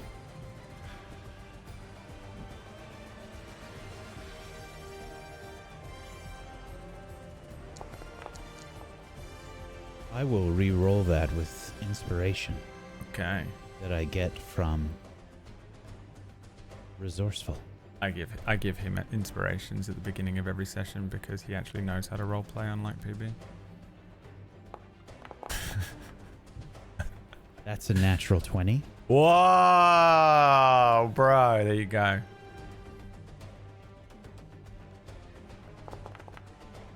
For 7 damage crit. Let's see. You kill him. How? It's awkward. I don't know what I'm doing with this staff. I know what it can do, but it's just as hard as I can swing it, and it's like I'm using a baseball bat. It's just it feels like a club in my hands. Yeah. And I just smack it across the head, and there is a horrible crunching noise as I do this. Yeah, and then a splash. This thing doesn't even let out a cry. There's just a crunch. Red, you see one of its eyes roll up into the back of its head, and then it's just in the sort of, we're at like 10, 12 inches of water, and it just, the back of it is like, yeah, hits me, and it's probably like on me, and I don't really know how to react. I just see that, this thing falls, and Red is, in less danger, and I probably just turn quickly back to the other two. Yeah. Okay. That's it. PB, Red, your turn. All right.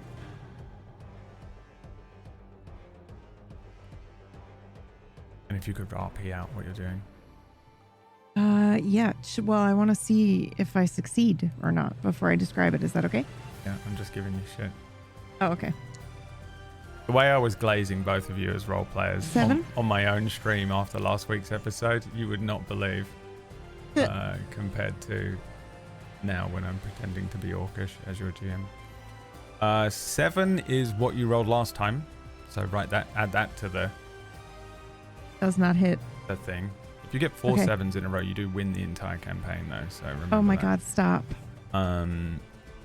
We 7 did that is a once. miss. For those listening, we did that once in Oracle's Rest and summoned basically the ruby weapon. And the whole party wanted to run, which was the right was thing to my- do. But I my will never insistence. forgive Let's them. get the I will fuck never out. forgive you. Yes. I will never The only thing forgive that was you for annoying that. about it I wanted to is die. The whole party wipe to the ruby weapon. I I would had to have. flat pack an encounter with ruby weapon. Like I didn't have it prepped. I had to prep the whole. I created the whole thing, and then they just wanted to run, and I was like, oh my God. The way that I just Believe me, downloaded I this was hurt. massive boss I was encounter hurt. over the last 10 minutes while you guys were like figuring out what was going on. Yeah, that I was in pain. Okay, so this misses. So again, I instinctively recreate jagged patterns with my fingers, and I'm starting to say something. Only this time, I do think the air will split white and fire like a streak of lightning, but it's made of fire. Just absolutely misses the slow mutant. So at least the spell went off this time, but I just missed my target. Yeah, again, this flame just ignites and then goes out very quickly. A brief warm light and heat. But a flame in me is stoked. You can't see it, but I'm excited. I feel pretty good that I'm getting it. I don't always show it, but I'm having the time of my life. Whatever Christian Yeah. does. Okay, is that the end of your turn?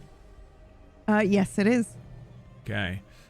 Slow mutant is going to move a little and then attack blue. Yeah. Oof. A 21. As this happens, Yes. I will use my reaction to activate attack deflection from quarterstaff of the acrobat. Mm-hmm. And that will make it so that my AC has a bonus of 5, which means that is a miss. Yeah. So I think as I'm holding the staff and you see the creature striking me, the staff moves almost on its own. It maybe glows an iridescent blue color for a moment, and I almost look as if I'm being pulled by the staff, and the staff blocks the attack. Nice. Yeah, it does so. The creature's hand is batted away, painfully so. Ow! The staff defends you, essentially, while you're wielding it. Back at the top of the round, the next one's moving down as well. Same thing here. Is your AC just for that one attack, or does it remain for a bit? No, it's for that one I attack. think it's just for that one attack against the triggering attack. Yeah. Okay. This one's going to miss you as well. These two creatures sort of moving around you awkwardly. They're just wildly swinging. They look like sort of drunk guys wildly kicking out and scratching and desperately trying to grab at you and club you. But you're moving way more dexterously and lively around them. It is your turn. I will. Which is the one that just attacked me? This one? The one on the left, yeah, the smaller one. Okay.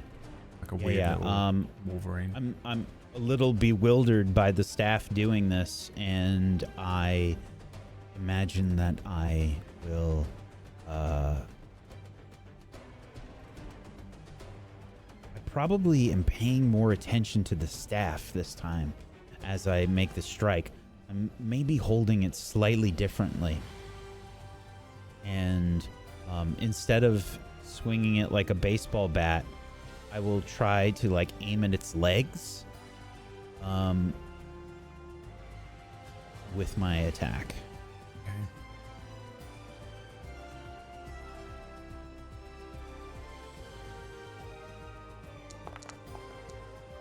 Oof. That is a miss. Have you ever rolled this badly? apart from the nat 20. Yeah, I mean, I've been on a lot of shows.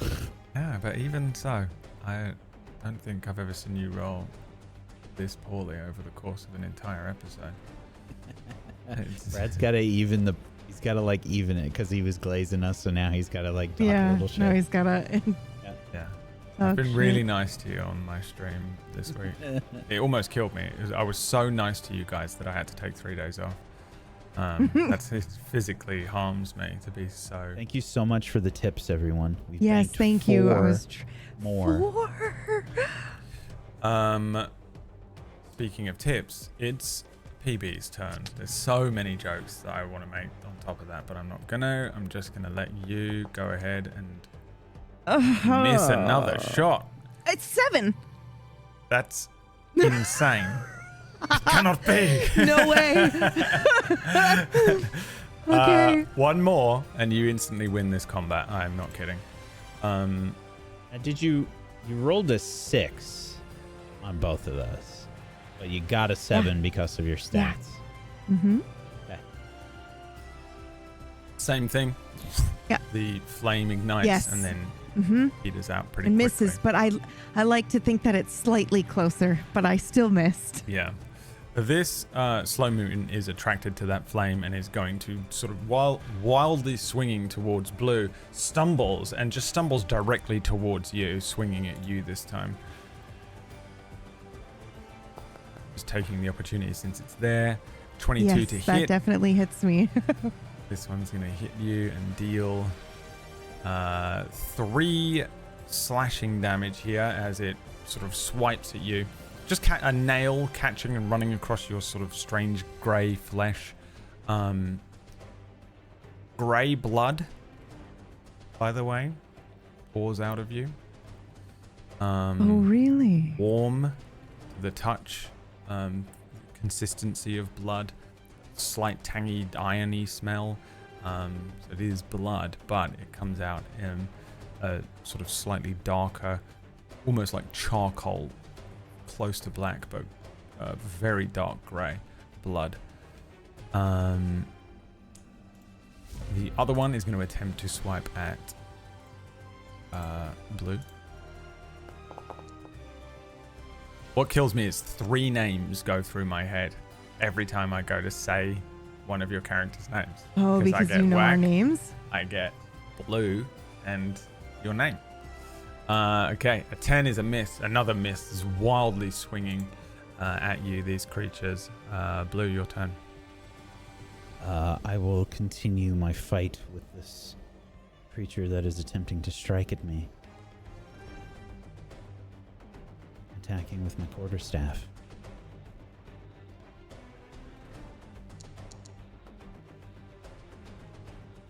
That's a 19 to hit. It hits.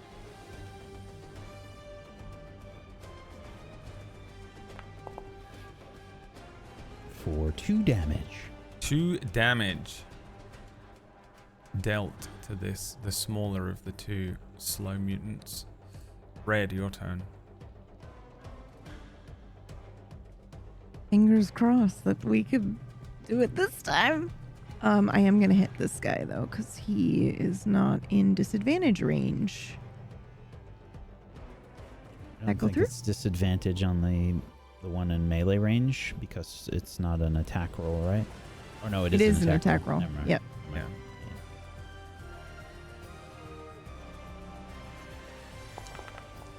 Here we go. 11? 11. Hits. 11. Does that hit him? Yeah. It does? Yes. Yeah. Oh, perfect. Okay. Then I finally, I think, so I do the sign, only this time I add like 2 quick gestures at the end, after I've added my verbal component. And the lightning bolt looks as if it's going to hit the mutant in front of me, but at the last second goes towards the one in blue, striking him right around the neck range.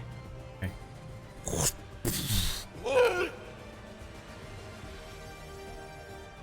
me the damage roll.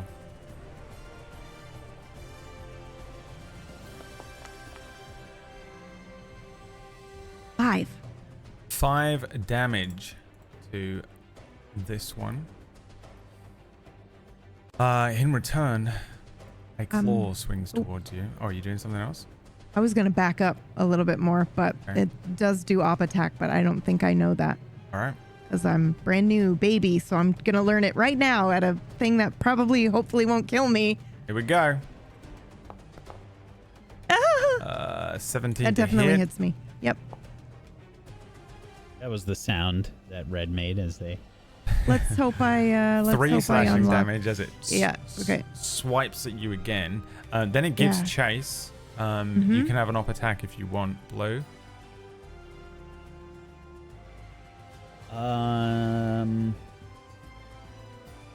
Yes. I think that would be wise.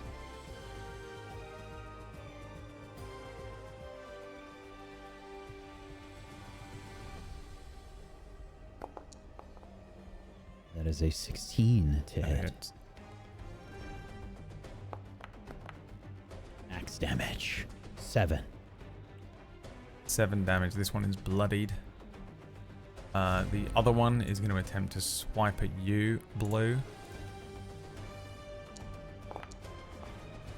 Horrific miss from him. Your turn again.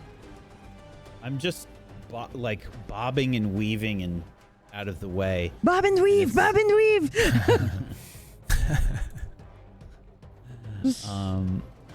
Then I don't think that I know to attack. Red is being attacked, and this one they haven't hit me yet. Aside from that one time I used the staff, so I think I would just go after the one that's chasing after Red. Okay.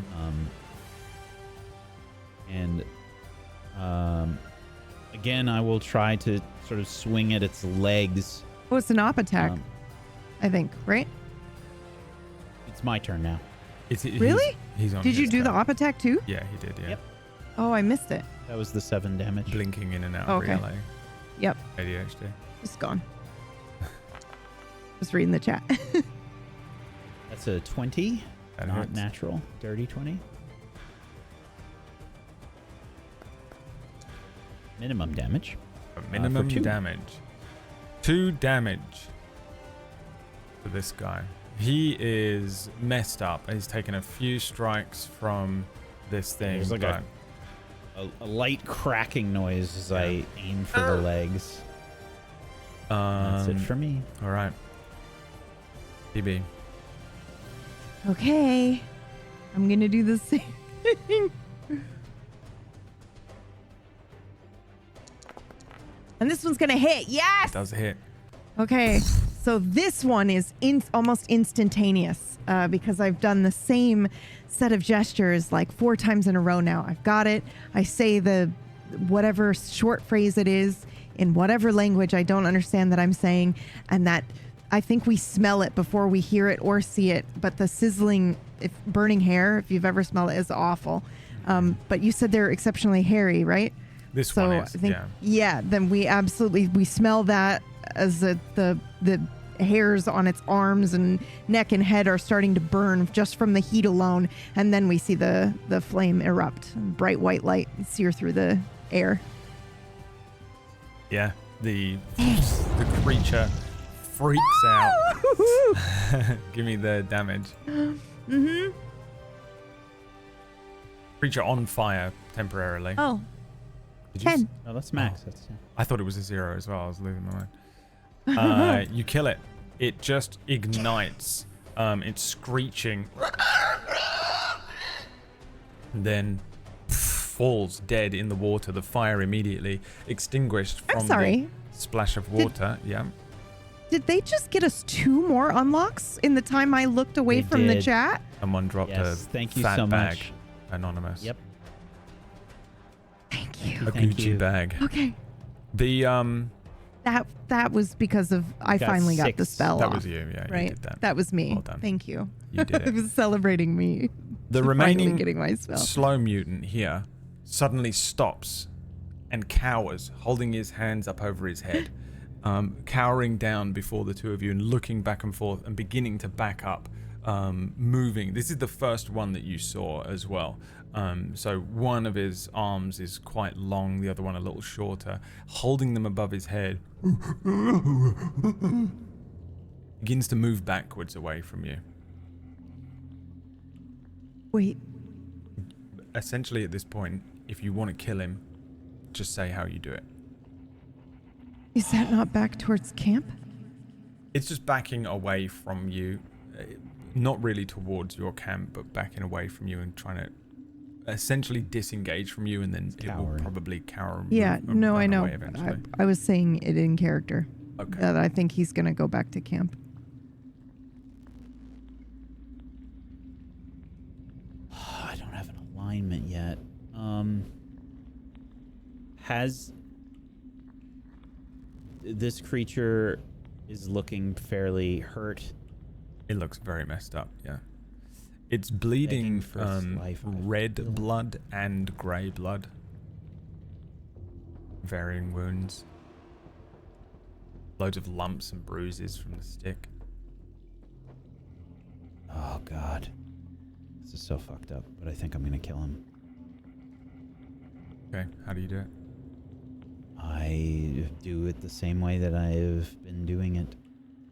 It's just clumsy, and I strike at this thing, even if I don't know if it's trying to lie to us or what have you, but it has tried to attack us, and I don't know if I'm good or bad or what, but it looks like it has a hostility towards us, and now it is in fear. That doesn't mean that we can forget what it has done. I will swing my quarterstaff at its head. I'm not trying to make it suffer, but I'm trying to just hit it. Yeah, you do so. You Wait. strike this creature in the head. It falls into the water. You kill it. As the quarterstaff strikes,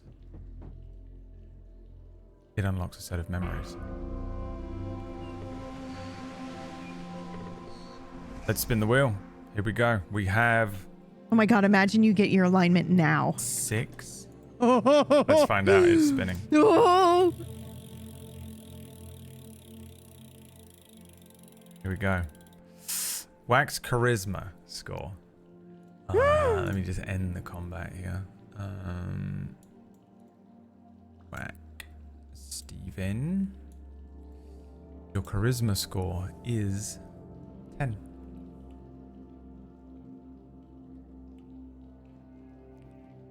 That was wheel spin 5, right? Am I crazy? Yeah. Mm-hmm. This next one is wheel spin 6.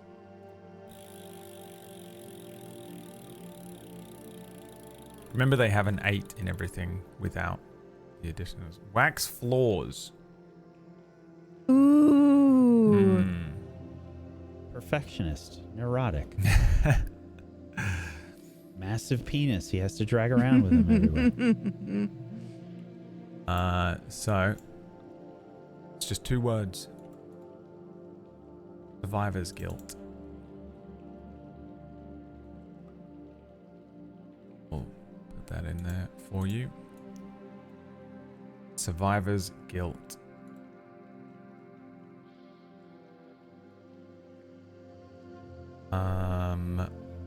Okay.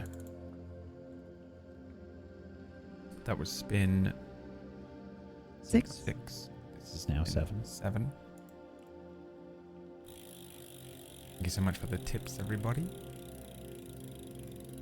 This is what they're being spent on. PB's name. No, really? Holy shit! Holy shit! I'm surprised that's on there this early. Almost everything's on there. There is some stuff that requires prerequisites, so you have to unlock it to put it on the wheel. Mm-hmm. But yeah, the name is on there. just before I forget, we got PB name and wax floors. It was floors. Do you want me to tell you your name, or do you want me to write it to you and you can? No, tell me my name. Your name is River. That's it. One word.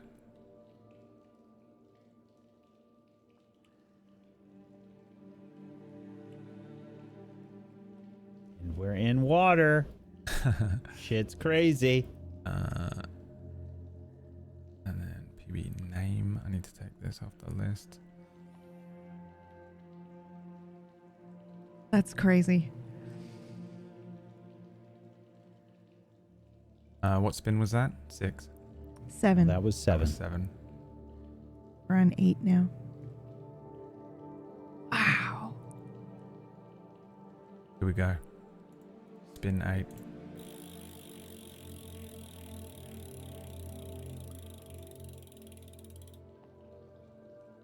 TV species. Oh. This is going to massively change. Everything? No, it's not. I was just thinking physicality. It might change. It will change some elements. For My the sake mermaid. of how that works. Am I a dragon? You don't change significantly because you still have to unlock other physical attributes.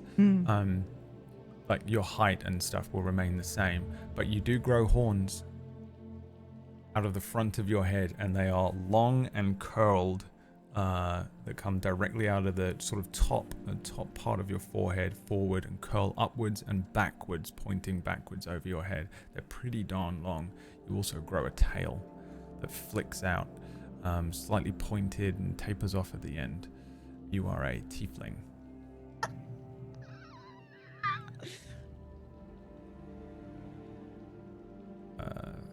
Species.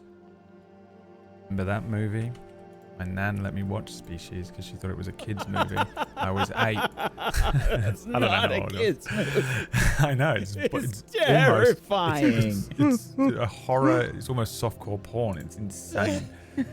She just put that VHS on and was like, "There you go," and then left. And me and my little cousin were like, I don't know how old we were. We were pretty young. Okay. Not after that movie. Not anymore. We grew up fast on the council estate. I was about that age when I saw I guess it's Hellraiser, right? The guy, the pinhead guy. I remember watching that on Channel 4. What happened was I fell asleep at a sleepover at my friend's house, and we had been watching TV, and I woke up and that was on at like late night TV in the middle of the night. Scared the ever living shit out of me. I remember I did that's awful. exact same experience I had with Hellraiser. I just had my little TV on, and there was just like late night Channel 4 movie on or something, and I just was watching it halfway on, and I had no idea what was happening, and this fucking thing was on the screen. It was the most terrifying thing I'd ever seen in my entire life.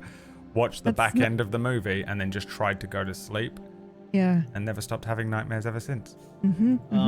That's not an experience that kids nowadays will have, right? Right. With Netflix and stuff, they purposely put something on.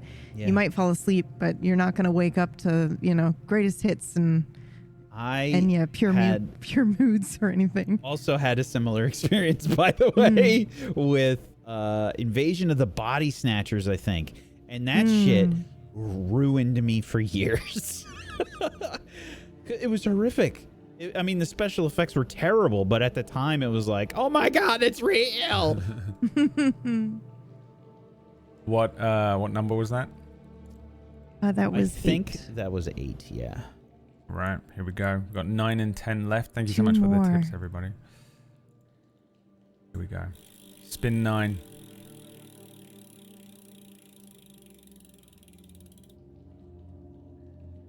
Wax height.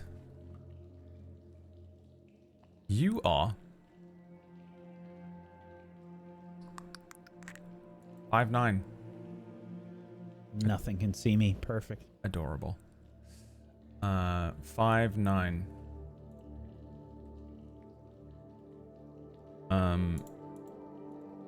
So you probably wouldn't even see it in this moment. Yeah, but I as was he going to say, I was him, imagining that we're like 5'10"-ish anyway. He does maybe shrink a little, gets a little shorter in this moment. And that was height.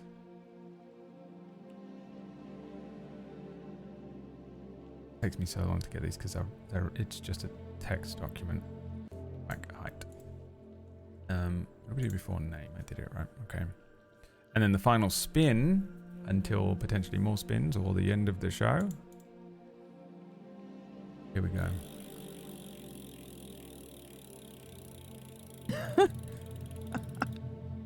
Wax age.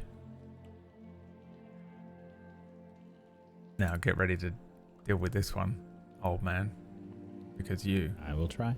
are 19.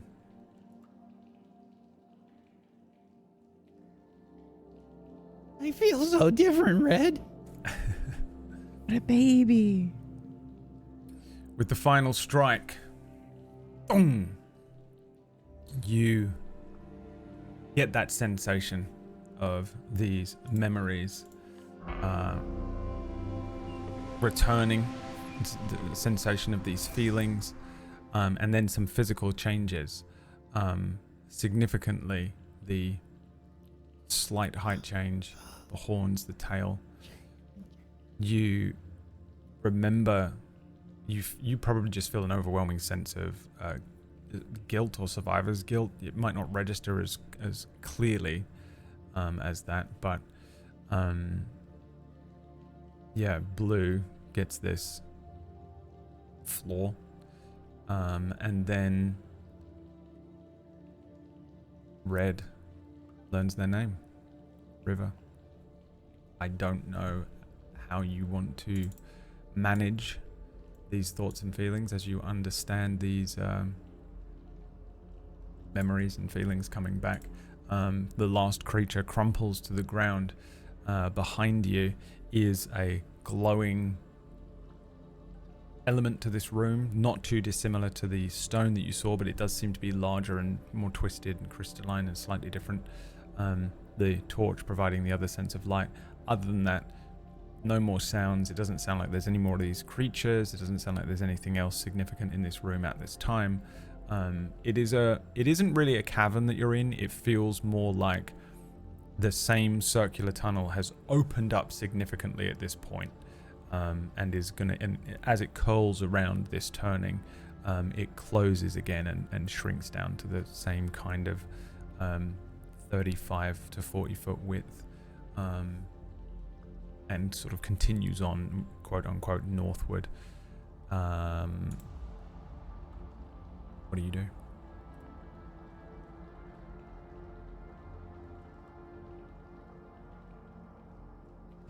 Are you all right? I think I extend my palm out and I spark a little flame in it using the elementalism cantrip, and I look at the light hit the water and I see my reflection in the water, even though I still have amorphous features. I can see the horns and the tail, and then I look down at my reflection in this cavernous river, and I again just slightly smile, or my mouth should be. There is a slight tilt and movement, and then I look up at you, Blue. Yes, thank you. I can't lose anyone else.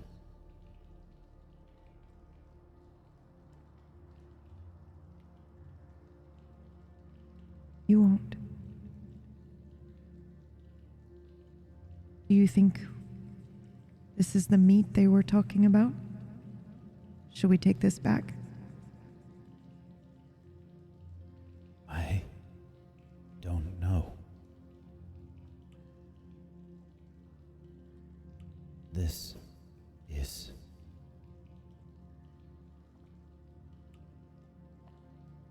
They feared.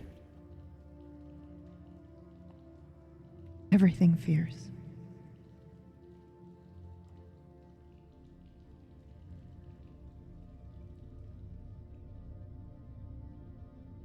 Are you Yes. okay? They did not strike me.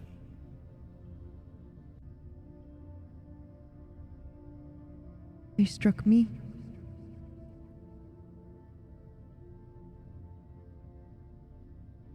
You brought fire.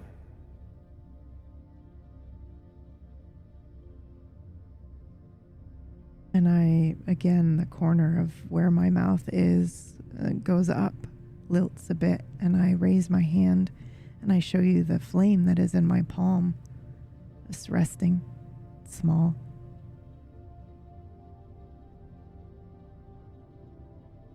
Magic. I use Yes. magic. Magic.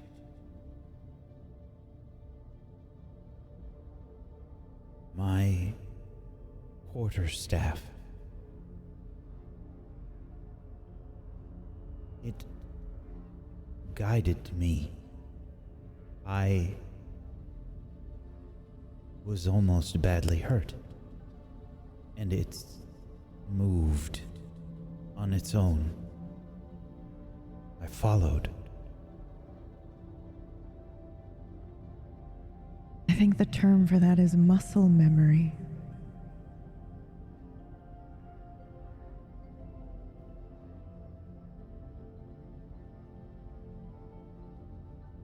I think there is more, but I cannot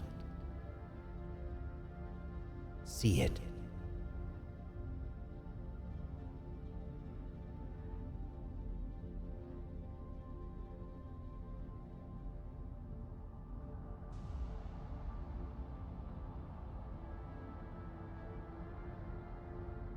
Do you think if we keep going,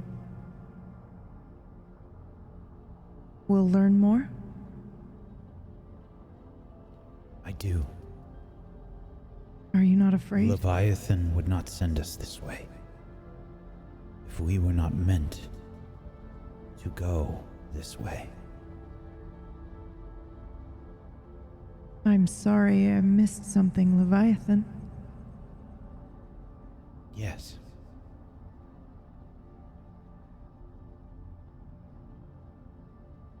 That's some sort of very large sea serpent.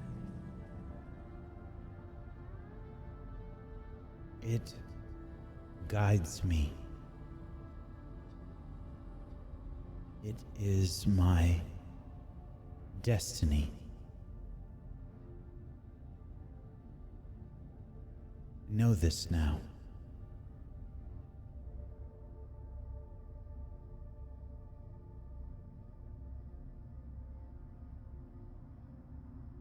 And I look back down at our reflections now lit up by the flame. The river yawns dark and obviously offers really nothing more than sound. Your head is fine. There are horns. This is just who I am.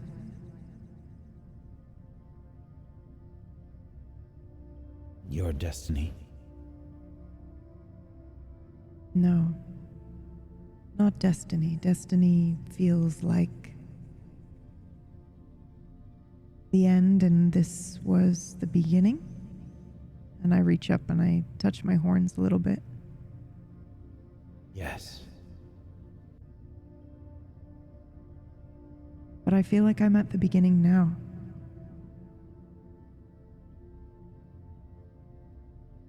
I don't want to feel bad.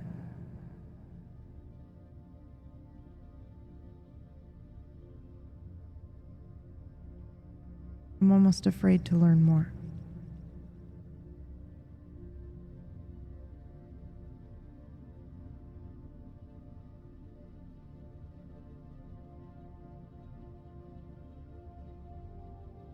We have been set on this journey.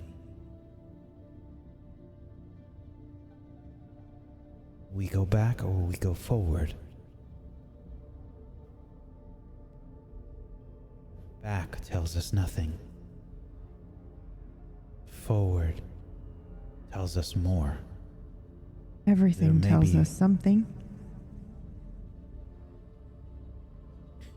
There may be more, and it may be bad.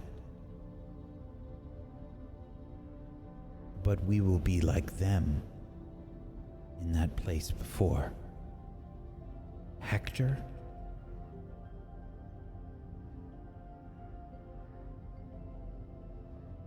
And we will not change. Everything changes. Something prevents us from this.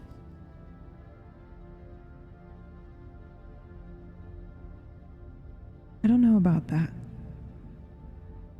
I think we're going backwards somehow while still walking forward, if that makes sense.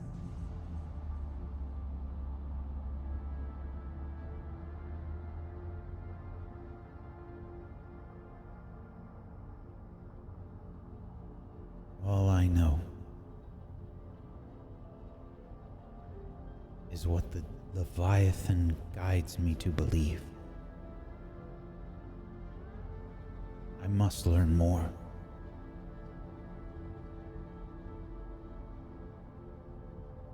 And I nod and let the flame in my palm dim a little bit and step slightly closer to you. You looked like you felt that pain just now, but it didn't touch you. It didn't hurt you.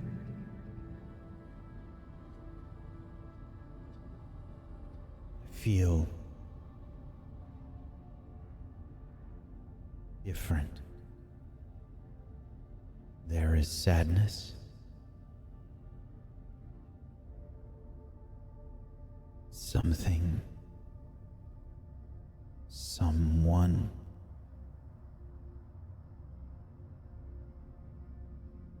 It is a pain in my stomach. And it clouds my vision. But not like hunger. No.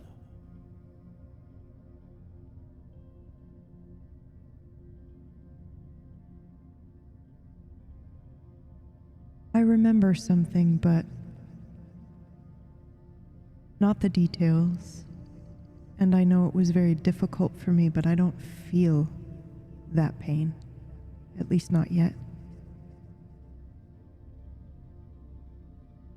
More like a tale you're told by someone else. Happening to someone else.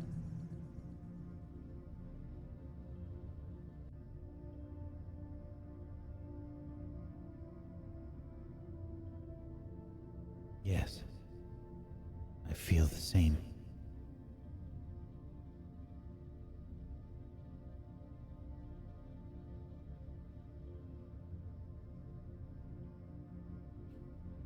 I wish to learn more. I am with you.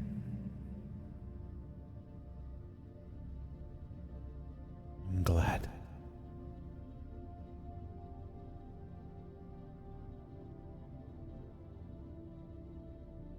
And I actually extend the flame out a little bit to float in front of us, and then begin walking and pick up the bucket. Okay. The two of you are approaching the lit stone. Yes. The three corpses remain in the shallow water behind you as we see the two of you move across this widened Sure. part of the tunnel. Is there any way to prop them up out of the water so that they don't decay in the water? Is that what you want to do? I'm trying to think if I would even know that. We know concepts of things, correct? Yeah. I think, actually, actually, I do not do that. I don't do it. My thought process was, well, why don't I take the religious approach? Because I know I'm a cleric, so maybe I have an instinct to get them up out of the water and put them somewhere, like, bury them. But in my head, and this is before I knew that my name was River, I was thinking I would be like a ocean or a water cleric. Like I would be that would be my deity. So, and if that's the case, then the bodies lay as they lay, and they will feed something else in the ecosystem of the water. Okay. So I leave them. And head over towards the really the only thing in the room aside from those bodies and yourselves. There is a green blue crystallized mineral that sits at the far end of this area. It is like a twisted, almost like a piece of coral, but much thicker as it twists and curls up out of the ground. There is a rubbery looking nodule protruding from the top of this crystal, roughly the size of a large fist. The surface is sort of smooth looking as you get closer to it. It is cold in here. But both the sort of crystallized mineral and rock and the nodule itself radiate a sort of very subtle warmth. It's not intense. The stone that was in the camp was much warmer to be around and to touch. Again, it is lit. It's emitting light, green blue, pulsing, casting this kind of set of eerie reflections on the water and the damp walls. And as you get close enough, you can see that it has sort of pulsing veins under its surface. What do you do? Am I able to sculpt element here on this mineral? Let's have a look. Give it a spout or a drip? Equals dirt, sand, fire, smoke, mist, or water that can fit in No one stone. foot cube to assume a crude shape. Such as that of a creature. I would just do like a pitcher of water. See if I can get it to pour it out. Yeah. I smack it with my staff. Gonna hit it? While I try to do this. All right. Yeah. Make me an attack roll. I asked them, like, what do we do if we find this thing? And they're like, whatever, you fucking whack it. Yeah.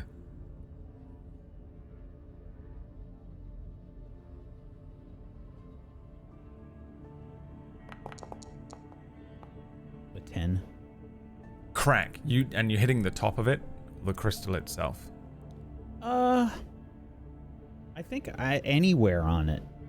I can roll to see if you want to know, like, where I hit it. Yeah, I mean, so part of it is stone, but the top of it is sort of a rubbery node. It looks different than the rock. Yeah, when you're close to it, you can tell. So the thing that we interacted with in the camp, what did that look like? Does it look the same? It's the same color.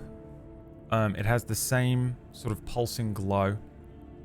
It has the same sort of warmth to it, though the one in the camp was much warmer. This looks more like a crystal. It has a slight translucence to it. The other one looked more like a stone, or it might be the difference between crystal and like jade. I hit the stone then. Okay. The other one looked like stone, and this one has stone and a crystal, and I purposefully aimed for the stone. Yeah.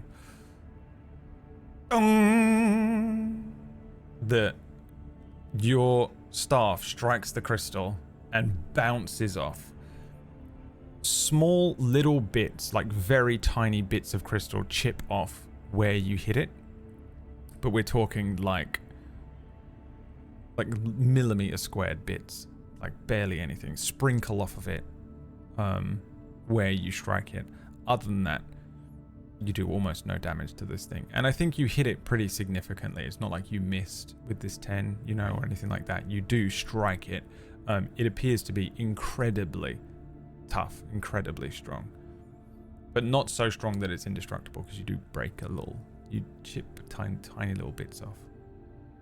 I'm just looking at it, and like, I'd probably get close to it and inspect it and see if any juice is leaking out of it. No juice coming out of that. Do we need to puncture it somehow? Maybe. Stab?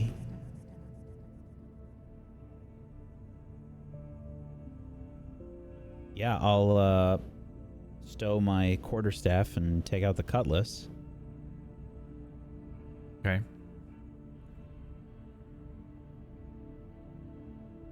Hector And- said people... What did he say?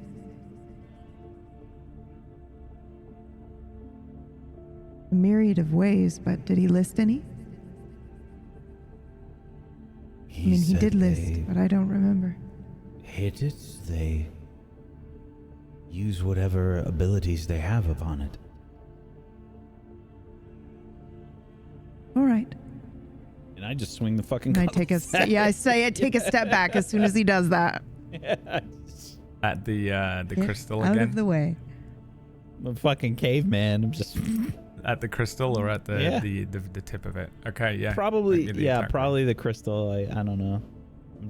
I have no idea what I'm doing, so I'm just swinging randomly at this fucking thing. I tried the stone, nothing happened, so maybe I'll try the crystal now.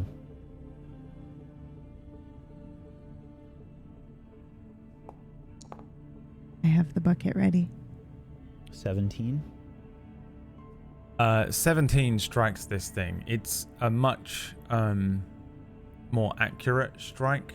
Maybe you hit the same area, you know, as you'd aimed for. You hit it as hard as you possibly can. Give me damage for this one.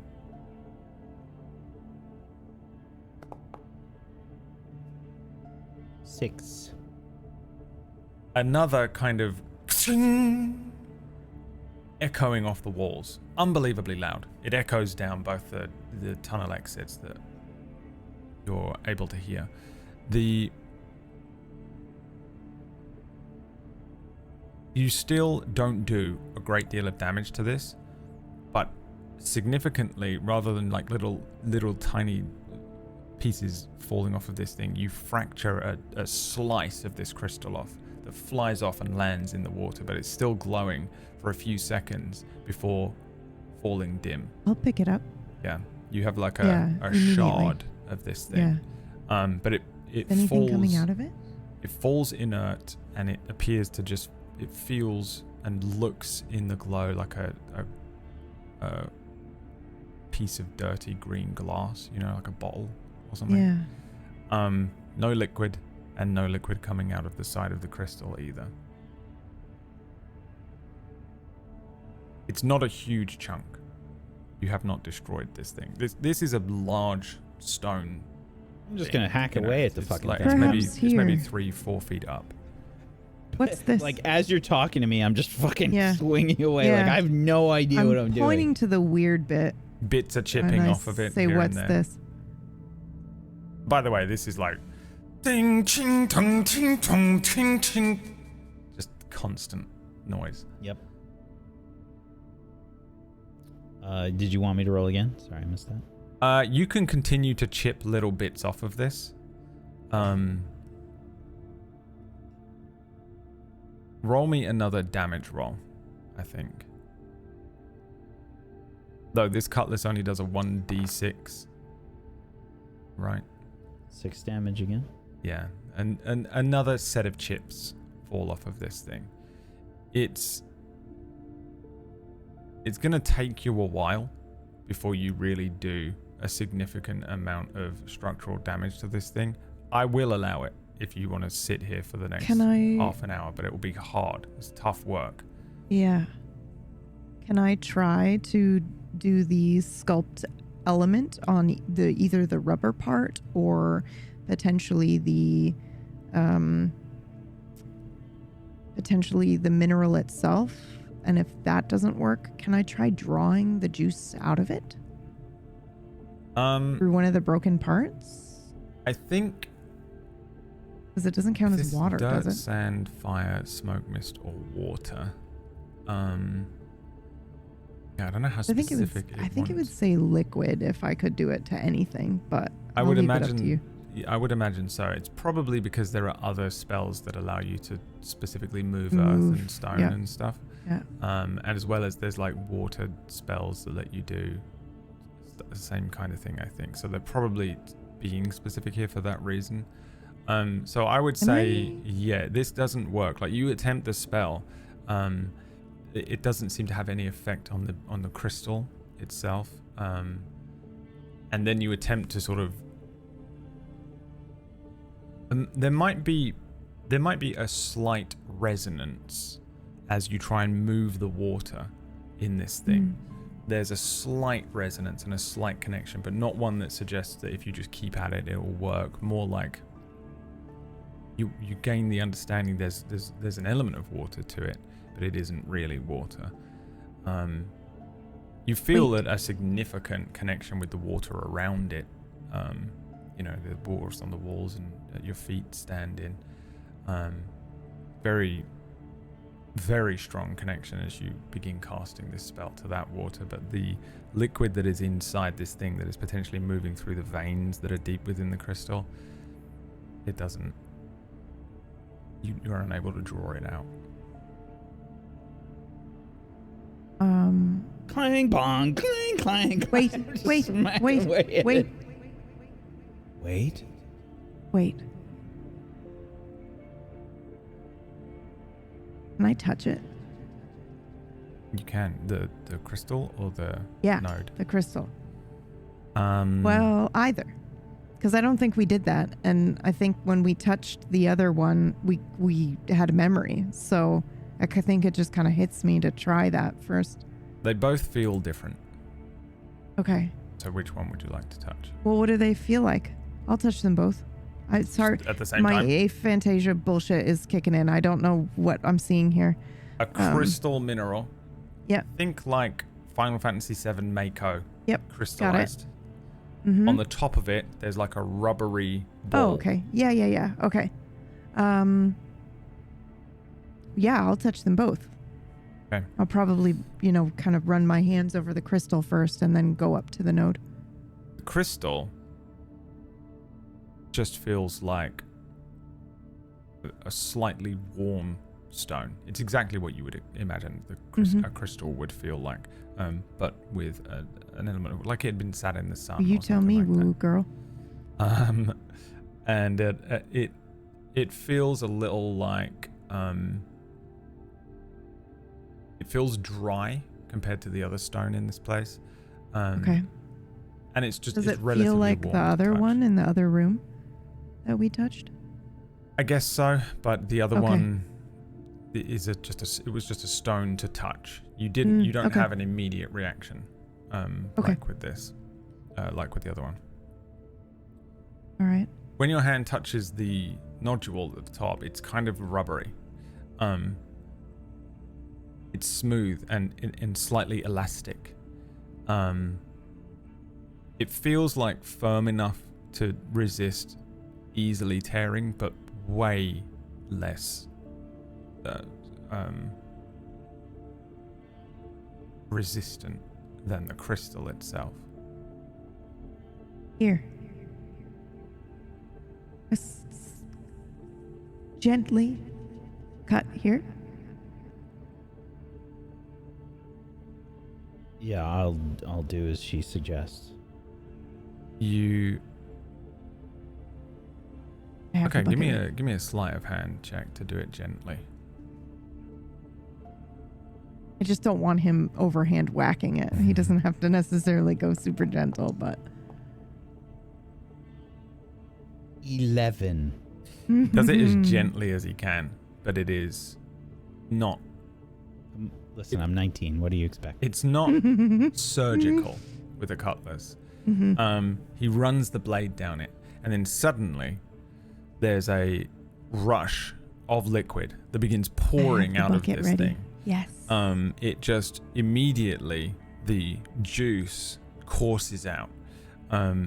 It rushes out very quickly at first, and you also notice that the color of the stone very quickly, and the light very quickly begins to dim.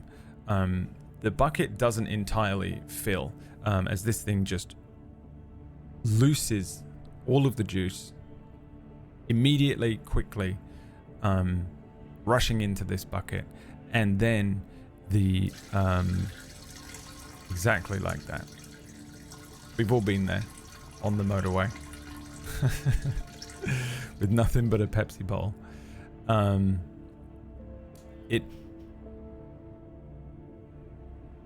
It fills. The bucket can hold about 3 liters. You get about a liter of juice. What pours in there is a green-blue thin liquid. It's like water that has an arcane coloring to it. It sparkles a little bit under the glow of the staff, but the glow of the stone goes out very quickly, almost as soon as the juice is removed. I don't like that. I don't like that we're taking from the cavern. The node, the sort of rubbery part, go ahead. Mm-hmm. Peels in on itself very quickly, just, and sort of hardens up very quickly as well, becoming almost like a bark. The juice swirls in the bottom of this bucket. What? I just want to dip my finger in and taste it. Okay, yeah, you can do that. You dip a finger in. You bring it to your mouth. Mm-hmm. And we get another memory unlock for the evening. We have one more spin. One more. Unless you want to give us money right in this second. This is it. The final spin. Thank you, everybody, for tipping this evening and helping us progress the story. Because without these tips... And keep the channel alive. Without these tips, I literally cannot progress the story. So thank you so much. And also, obviously, this funds all of the other content that we do on the channel. Here we go. Here's the wheel spin. Bam. What do we get? Phoebe's gender.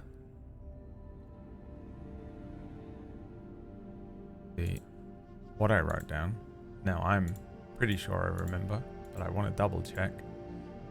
Female. You're scared I was going to say... Like, no, I thought it was going to be whack.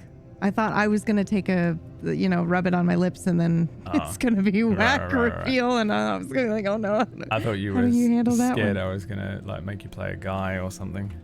I've played a guy before. I know. I know that neither of you young boy would care, in but one of your games. You looked scared for a second, and I was like, oh, she's... Yeah, because I thought maybe it was going to land on whack, and then I was like, I don't know how we narratively. Yeah, you develop. Does that mean I get breasts? Whatever you want. You develop whatever you want. You get it. Fucking eyebrow. Why? Yeah. And in terms why of not? In terms of how that to be fair, how that looks. In terms of what you've got going on there, they develop, and we're not gonna hyper focus on that. The camera doesn't suddenly pan down and just boing. It's not like a Devil May Cry situation. Bayonetta. Yeah, the boob size is actually unlocked on the wheel. So is it really? Because yes. I rolled for it. No, okay, all right. It's entirely on you. Size. There it is. It's entirely on you. What your cup size is. A 4 apparently, which is a classic cup size there. Yeah, so you are female. We know that you are chaotic good. We know that you are a tiefling, and we know that your name is River.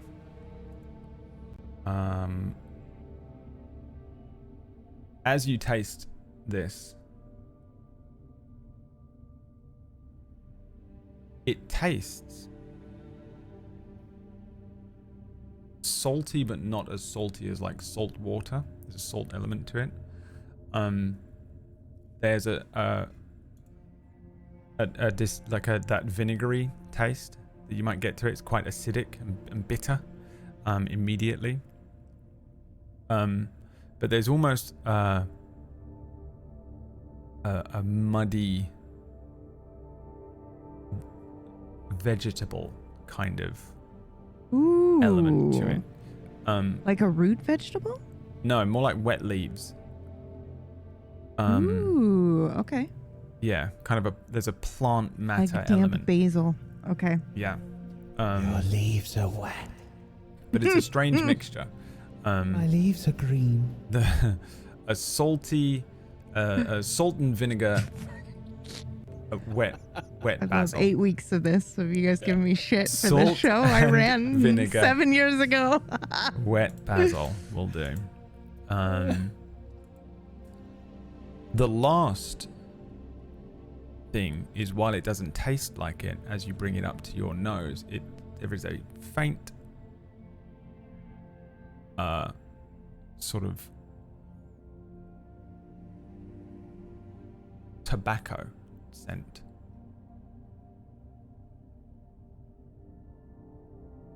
That is added. But it smells more than tastes of that. Do I recognize the concept of tobacco? Like, do I make that connection? Or is it... Okay. You can Cool. be aware of tobacco leaves and pipes, pipe weed and that kind of thing. River just turns around and starts drinking the Yeah, fucking... chugging the thing. Before we close,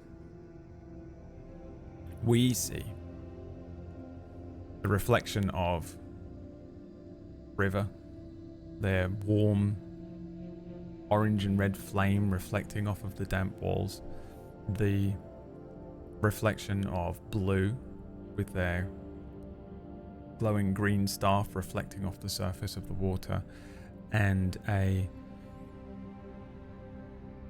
green, slight green glow coming from the juice in the bucket, an ever so slight radiance, as a third person enters the widened part of the tunnel. Red, slippered feet gliding gently over the shallow salt water. And she says, "Oh, hello, dearies." That's where we're going to end today's session. Thank you so much for tuning in to this week's Unknown Do you think it's the witch? episode 2. Who do you think I definitely that is? think it's the witch. Oh no, because we took the juice. Oh no. Everybody else has been taking juice. Who knows? Yeah. Well, didn't he say that some people never come back? Yeah. Do you think she's gonna offer us like a warm bed and food? Hopefully I don't know she if I have offers the us strength to the say new no. Gone merch The that's new over at our Gone Tablestory merch store. Available at That was so tablestory.tv. That was so /merch. good. Felt a little dirty doing it, but you know. Oh, no, whatever. that was It's a chill good. show. Yeah. She glides in the new Gone merch. Check it out. We've got a whole bunch of new shit. Sound Be put less up there. excited, Wack. Check it out. We've got some- so much stuff. Actually, no, but for real though, I put my tattoo design up there. Okay. So I don't know how long that's going to stay up. So get that one while you can. I designed it to put on my body and then I haven't had a chance to do it yet. And I was like, you know what? Fuck it. Let's go. Everybody else can have it too if they want. Put it on your body in t-shirt form. Merch.tablestory.tv. Mm-hmm. Bunch of new merch. Bunch of new t-shirts. Couple of cups. You want to show it? Can you even show it? I don't think You so. know how? Do you know Doesn't how to have do the that? technology or the I power. don't have that Oh, technology. okay. Or the brain power. Because I am running on empty. I need some of that juice. Mm-hmm. Thank you I so much, just everybody, realized- for tipping. Yeah, go on then. I have only had a protein shake all day. I feel like I've only had a protein shake all week. BB?